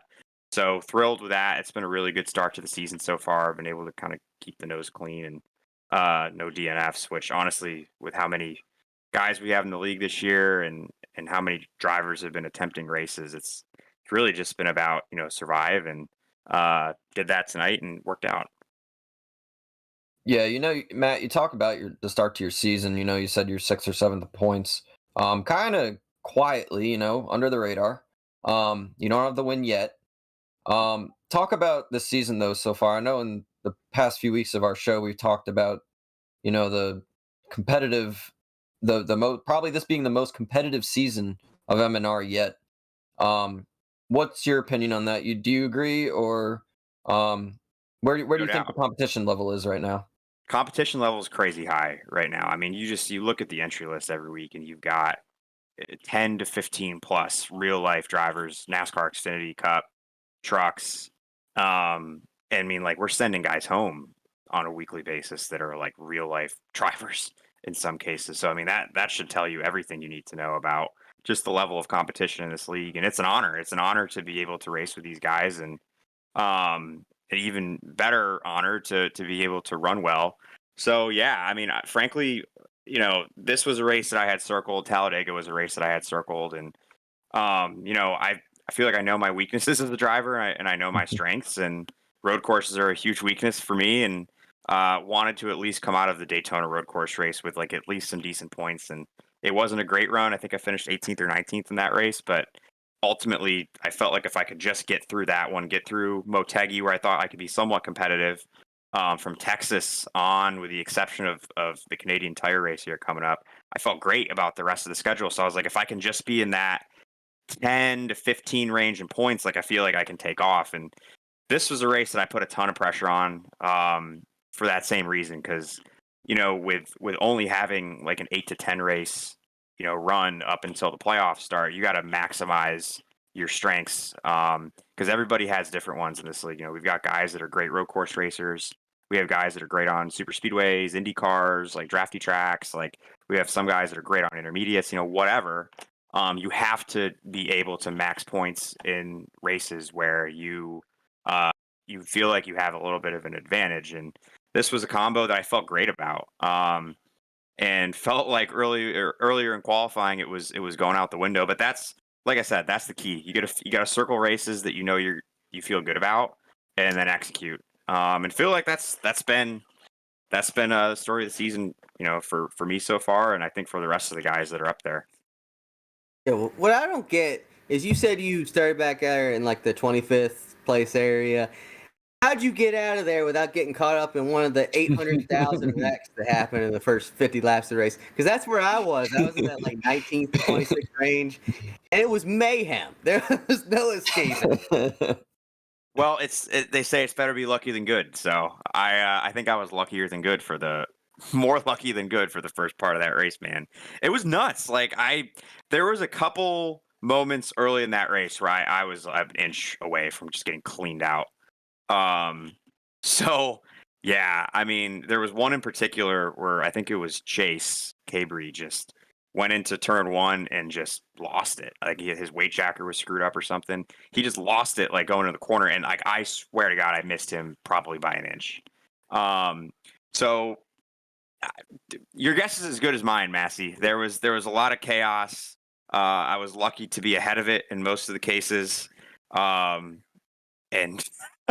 dude, I'll tell you what, man, there were some pucker factor moments out there tonight. And I'm just glad I wasn't on the other end of a few of them, because very easily your night could go from, running top 10. I mean, DJ had that happen. Teammate DJ Cummings minding his own business, running up front, and guy just cleans him out underneath him. I was right behind that one. That almost got me clocked too. So I feel for you, man. The back of that field is just mayhem every week, and that's why qualifying is so important. You got to try to get out of that mess.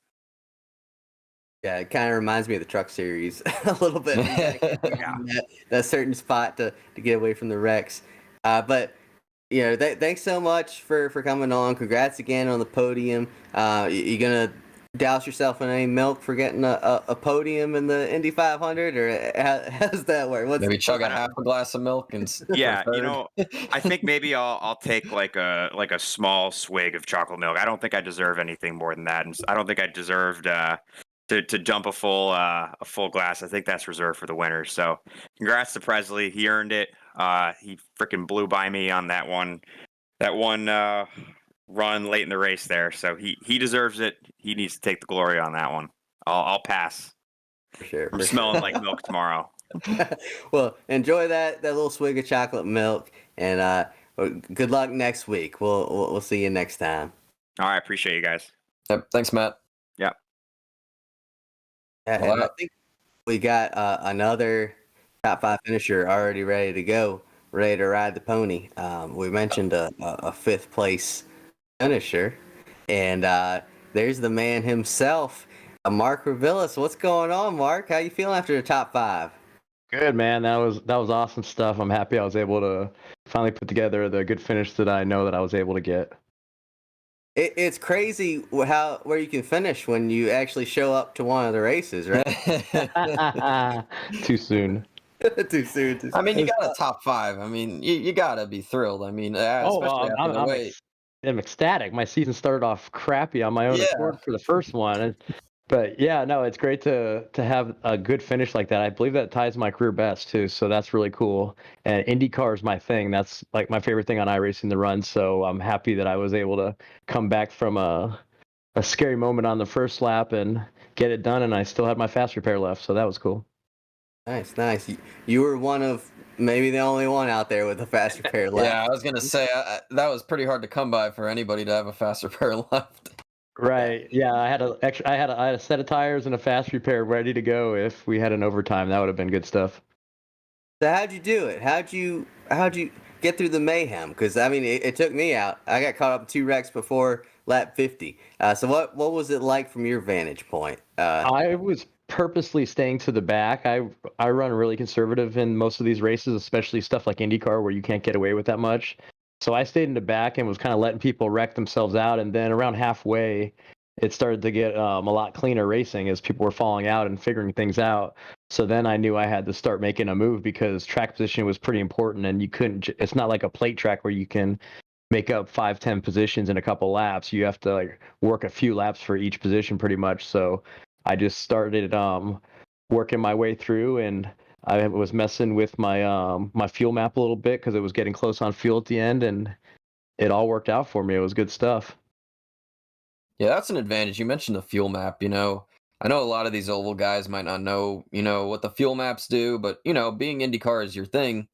Did you feel like going into the night you could have any sort of advantage? Like you might have a legitimate shot to win the race, even though the way the season started, I mean, you got a 5th, so you had to feel like you had a shot if you got a late caution there. Yeah, but my goal going into the race was like a top 15, and then around halfway, I'm like, okay, I can definitely get a top 10. And towards the end, I was looking top 5 and above. I didn't really know what everybody's fuel situation was, but I knew I was good. So yeah, it was just super close, and it's just awesome to back it up in my favorite kind of car. How does it make you feel that the winner of the race also had 0 incident points? I know there's a certain bonus that you've been throwing out there for people if they do get 0x. Yeah, that's a big payday for young Presley. It's rolled over 2 weeks in a row, so he's going to get $300. So that's pretty cool for him. And then earlier today, I did another bonus if whoever won the race, if they would dunk themselves with milk and post it on social media, that I throw them $100. So I believe Presley's going to take me up on that offer as well. So it's a good payday for him. He better do it. We gotta bully him into doing it if he doesn't. Oh, he's shameless. He'll do it. Listen, after making it through that race the way it started out, I mean, I do whatever. I mean, he deserves every bit of it. Yeah, no, there's a lot of people were complaining, but it was awesome. And it's kind of how real IndyCar races work. They're messy at the beginning, and then as people get cleaned out, it gets cleaner. But they also don't start with 43 drivers. That's a fair point. I mean, the Indy 500 starts 3 wide too, and you guys didn't do that tonight with 33 of them. We couldn't start 2 wide. Exactly. I know. Imagine the wreck in turn 1 this night if it was exactly 3 wide. Well, Mark, we've been trying to get you on here for a while, and it seemed like every time I asked you to come on last season, you would just run up into the mountains and say that you were away or something. And yeah, storm chasing a lot. So no, I owed it to you guys. You have been asking a while, and then this was the perfect time to do it with a nice finish. I didn't want to come on the show after like a 35th place showing and making excuses for why I suck. But no, we wanted to have you on because you make the league a funnier place sometimes when the uncancelable jokes or whatever don't go too far. But yeah, congrats again on the top 5 finish. Was it career best for you? Have you? Yeah, I think it tied my career best, but my career best could have possibly been 6 before tonight, so I'm not really sure. But if it wasn't the best, it tied it, so it's awesome. All right. Yeah, so enjoy the top 5. Think of some more ways to, raise Ford Martin's blood pressure. And so yeah, before we go, I heard I'm up to 36 in points, which is important. But the problem is next week Monday Night Football's here in Phoenix, so I'm going to be missing next week's race.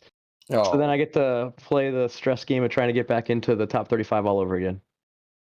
You just gotta keep it going. Well, enjoy taking some photos of the wee little man running around out there. Yes, sir.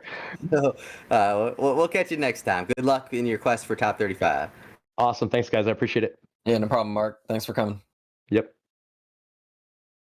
All right, that was Mark. The troll himself, the league troll. Hey, he got a top 5, so that's good for him. For sure. Yeah. Hey, there he is. There's the man of the hour. The race winner. And unfortunately, it doesn't look like he's doused in milk. He hasn't had a milk bath or anything. So a little disappointed on that front. But congrats on the win. How'd you pull it off out there? Thank you. Yeah, we're saving the milk for tomorrow. That'll be on my Twitter at some point, probably tomorrow afternoon. But there will be a milk shower, that's for sure. The race was insane. I won the pole, and I've been talking a lot of crap the last couple of months about how I'm going to win this race. The day they revealed it down there at the M&R finale down at Charlotte. And before the race even started, they revealed that. And immediately I said, I'm winning INDYCAR at IMS. And I've maintained that mentality. And the whole last week, I've said, I'm going to win this race. And anything, second is bad, third is even worse. And it just keeps going down the list. And I was not accepting anything less than first. And the race was all over the place. I started on pole, and then I got that black flag for a start violation, which I still don't quite understand, but it didn't end up mattering in the end.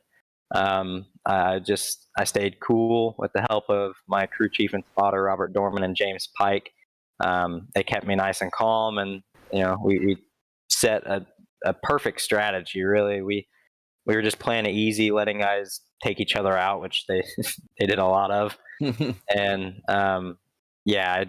I played it nice and clean in the back, and slowly but surely guys would crash. They would fall out of the race, and I'd get their spots. And then around lap 60, I took on a set of tires, my first set of tires, and just slowly pick people off one by one. And it was awesome. Once I got up into like third or fourth, I was like, I got a real good shot at this. And then I got past Stallnick and got into second, and I was closing on Melillo fast, and I was like, I think I might win this thing.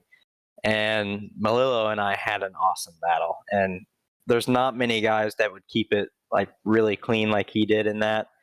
But Justin is one of the cleanest guys on here, and that's how he races. He's not going to junk me for the win, and I can race side by side and put it right up on him because I know that there's no risk of him wrecking me because he's a good driver and he keeps it clean. So I had full trust in him to race me just like he did, and it was an awesome battle. I hate that he caught the wall with the dirty air. That's just, you can't control that. That, you know, once you get stuck in it, you're stuck. And unfortunately, it bit him. But yeah, shout out to him for an awesome race there at the end. Yeah, for sure. Yeah, when something like that happens, when and you guys were having a fantastic battle, it really kind of saved the race. I want to say, just because it was such a wreck fest early on, and to get such a great battle toward the end. But when you see a situation like that where the guy that you're going toe to toe with has an issue and nearly spins out and he's out of contention now, were you able to like take a breath of fresh air, and get the heart down, or were you like bummed out that you guys couldn't have one of those photo finishes for the W? What's the emotions there when you see that? There was no breath of fresh air whatsoever until I came out of 4, or actually probably at the white flag. But yeah, the last 3 or 4 laps after Justin had his issue, I would have liked us to battle it out, to the finish. I think if I could have cleared him for one corner there early in that battle, I could have pulled away with the dirty air that he would have had. But we just kept getting side by side, and neither one of us could completely clear. And that made it difficult because neither one was really making any ground on the other. So, yeah, once I got past him, and then once he did catch the wall, then I was actually more worried, which sounds dumb, but when you're battling like that, you don't really have enough time to worry about anything because you're so focused. But once he hit the wall, I was like, oh no, please don't get a caution. I was thinking, we've had so many yellows this entire race. Please don't have another. Let this be it. Let me just drive off into the Indianapolis sunset and win this thing. I was worried that we were going to get a yellow, but we didn't, thankfully.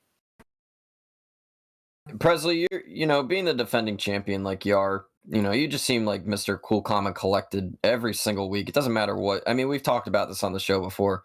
Every week you're just up there racing for the win, winning all these races. How do you do it? I mean, it against such a competitive field, every week, week in, week out. Doesn't matter what car, what track. I mean, do you feel any like pressure against these guys winning the championship last year and then trying to repeat this season? Or do you just view it as a different opportunity every week and just taking it one race at a time? Yeah, oddly enough, I don't really feel much pressure when I'm racing them, just because I think, I've done it so much, whether, even like outside of M&R, I've raced, NASCAR drivers like Anthony and Ryan Vargas and like even like Dale Jr. and Kyle Busch. I've raced those guys before, so I'm kind of used to the pressure of racing big names. And, I think 2 or 3 years ago, I would have been like, oh man, this is wild. I'm side by side with a NASCAR driver here, but now I'm at the point where everybody's the same. I don't think of any competitor any differently than the next guy. So it's pretty easy to stay calm from my point of view.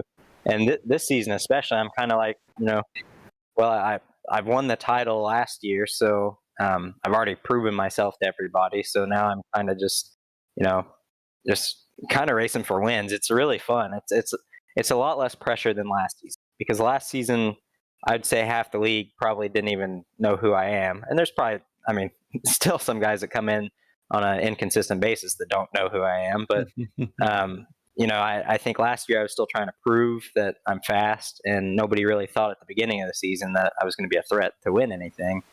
And now people know every week that I'm going to be up there. And I think Monday Night Racing is like a perfect league for me, because there's a lot of guys that are good with just NASCAR stuff or just INDYCAR stuff or just sports cars or whatever.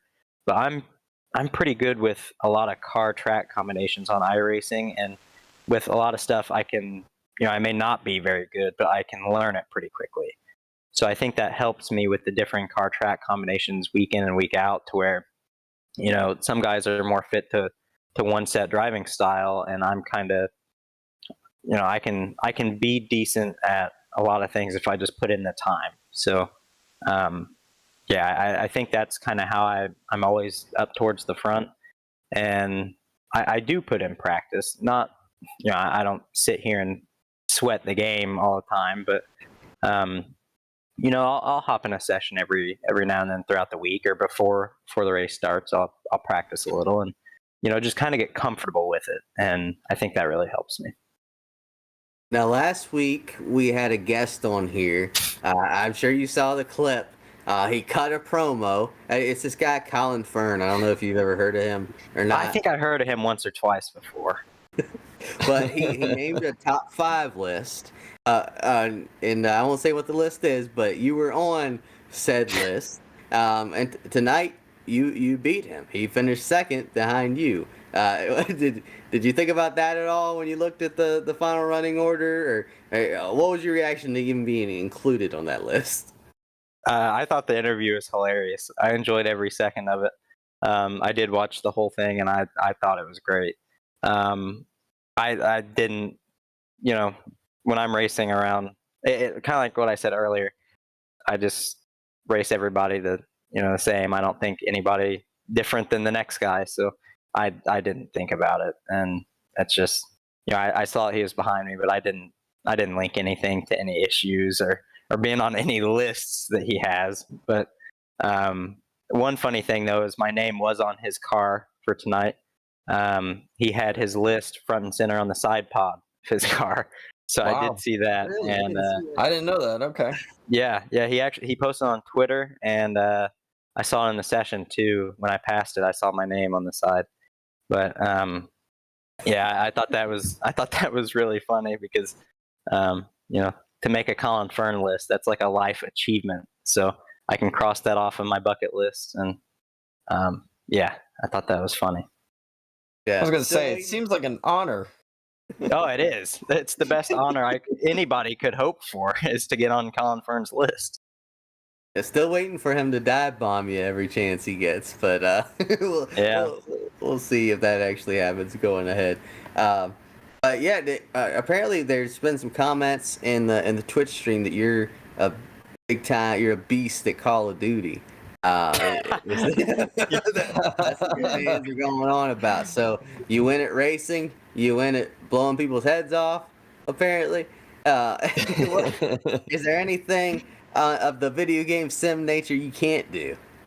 Call of Duty. I suck at Call of Duty. I know who said that. It was Bobby, B-Blaze Vintage. I know it was him, because we play Warzone together, and we did catch a dub the other night. So I'll give him credit for that. But I'm getting better though. So maybe in like 50 years I can be productive on it. But right now I'm not as good as what he made it sound, I don't think. Okay, we got bad information on that. Okay, but you do your milk thing tomorrow. We'll be sure to share it with the world. And my only request is that when you do it, I want you to be singing back home in Indiana. I don't have the best vocals in the world, so I may have to practice that a little bit tonight if I pull that one off. But there will definitely be a video on Twitter tomorrow of me dumping milk on my head. So and it's not going to be fun either, because it's like 20 degrees here right now, maybe even colder, and it'll probably be in the teens tomorrow morning. So it's gonna be awful, but it'll be worth it. I'm glad I get to do it, because if I didn't get to do it, then I wouldn't have won. So I guess we take our wins as they come, even if it means dumping milk on our head in 20-degree weather. Yeah, for sure. Well, you also get the 0x bonus too. Oh, I know. It's awesome, and it's stacked up from the last 2 or 3 weeks. So yeah, that's a lot of money coming in for one race just off of keeping it clean. But I guess when other guys can't, then I'll capitalize off of it. Yeah, just don't listen to Mark. Don't put it all in Bitcoin. Yeah, that's not the plan for it. Actually, that thought didn't cross my mind. So Yeah, no, use it wisely. yeah, I will. Like putting gas in my truck. There you go. There you go. Adult decisions. Yeah, exactly. Yeah, thanks so much for coming on, and Yeah, thanks, congrats Leslie. on the Indiana boy winning the Indy 500. Even if it's virtual, it's still a huge deal. And we look forward to seeing those social posts. Thank you, guys. Yep. You have a good Congrats, night. Presley. Thanks. Thanks. Yeah, so he locks himself in the playoffs now. Not that I feel like there was never really a doubt that he was gonna. Yeah. miss No, he was going to be in no matter what. Yeah. Like And- he was going to win. I mean, we knew it. It didn't matter. It was going to be one of these weeks. I mean, he was either going to lead the points, which actually that leads us into, I believe, our next topic. We do have the updated points. Yeah. There we go. Very nice transition there. Right. So yeah, we see 5 different winners now. So that's important because now we see Cabot or Adam is he's the top guy on points right now, making it in. You know, the battle is still, it's fairly tight up here. We see Vargas there in 10th, only 21 back, and then you see LeBay, and it's kind of tight, even back to Raja. It's only, what is that, 41 points? It's still very much a tight playoff race. But you do know there are guys 16th on back that could win. And then it'll get even tighter. I mean, there's one guy not on this top 16 that you probably thought would be, and that's actually, Anthony Alfredo. He hasn't won this year, right? No. Well, actually, Anthony. Speaking of Anthony, Anthony's had internet troubles the last 2 weeks. That's 2 weeks, exactly. So it has dropped him in the point stand. Yeah. He's a guy that I expect he might win at some point this regular season and could steal one of these spots. And then tonight, Joey Padgett was the points leader. He had a rough night. I think he got caught up in some wrecks. So you see him drop. So Adam Cabot, Colin Fern go ahead of him. But yeah, it's still, it really is anybody's game. Nobody's kind of jumping ahead as a clear favorite. It's kind of like the Cup Series was this year, where you're a different winner every week. Yeah, it's and we've heard it, we've said it. Everybody believes it. It's the most competitive season of M&R yet, and the points prove it. Different winners prove it. You don't have the one dominant guy, as you just said. So anything can happen, and I think it's going to continue to only get. The points are going to continue to get even tighter as we wind down near the playoffs. But I believe there is also another battle. Oh, well, there we go. We have the intervals now. So there we see DJ is 5 points out. You don't have us two dummies doing math. Yeah, listen, you don't want us doing math here on the air. We'd probably look back and be off by a little bit, but hey man, 5 points. And we said it. It's a tight race there. And Preston is 8. But yeah, as I was mentioning, Mark mentioned the top 35 after his 5th place finish. Unfortunately, he is not in the top 35 yet. He's 9 back, as well as Seth. And there you see Anthony. Anthony is 34th. That's crazy. Dangerous for him. If he has internet trouble, one more week, he's going to be out of it. Yeah. And if anybody doesn't know, if anybody's followed the league, the top 35 is locked into the race. Like it used to be in NASCAR in the Cup Series, the top 35 make the race every week. 36th on back have to go to the qualifying event. So, it's pretty important, especially if, somebody isn't feeling confident in their ability at a certain track or car combo, and then they got to race their way in. Might not bode well. It's pretty important, but that race is only separated by 9, so it's gonna. I think that's gonna come down to the wire too as we get near the playoffs, but that's gonna go on all year or all season. And that's the boat that I'm in right now. Is that I've been in those qualifying races the past 2 weeks, transferred my way into the main show, and then got caught up in wrecks. So, like, when you're finishing 41st and last week, and 38th, I think, this week, you can't get back in the top 35. So, like, yeah, it's just, it's like a snowball. Once you get outside the top 35, the snowball just starts building and building, and it's really hard to come back from. So that is a crucial race to keep track of as the season goes on, like you said. But yeah, what do we have next, Brandon? I believe we're doing some road course racing. It is the next gen at Mosport. There you go. Next Monday, December 12th. Yep, you see the next gen cars at Mosport, or I should say Canadian Tire Motorsports Park. What are we expecting? I know what we heard last week. You heard it on the show. Colin Fern guaranteed a win. Do I believe it? We'll see. I know Colin. I know how he is. We all know Colin. What do you think? What do you think for yourself here, Mike? Well, that's one where I've said it repeatedly on here. I am not a road course racer. So if I transfer into that one, that will be saying something. But yeah, I don't even know if I own the track. If I own the sport or not. So I need to check that out. The next gen cars at road courses, it's a little tricky. You can, braking zones are later than like the old Cup car, but it seems like it's a whole lot easier for them to just snatch loose all of a sudden, and if you mess up the corner a little bit, and then the cars are unforgiving. You mess up a toe link fairly easily. So I look for a lot of carnage.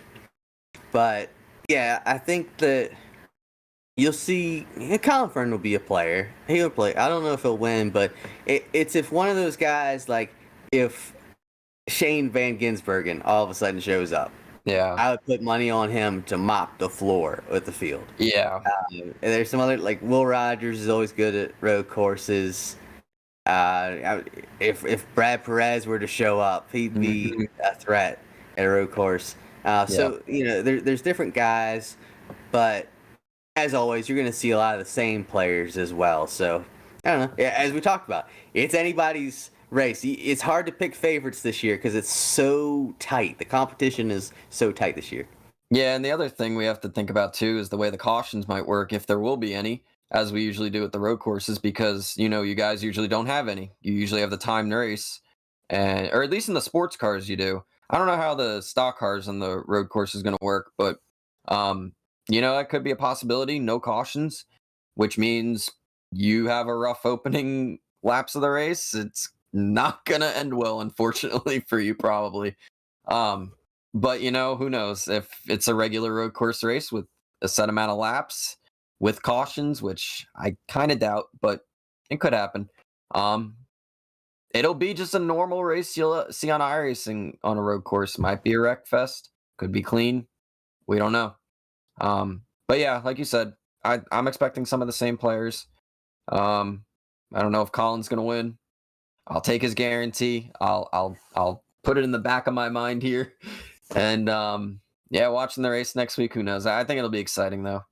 But I think that'll do it for us here tonight.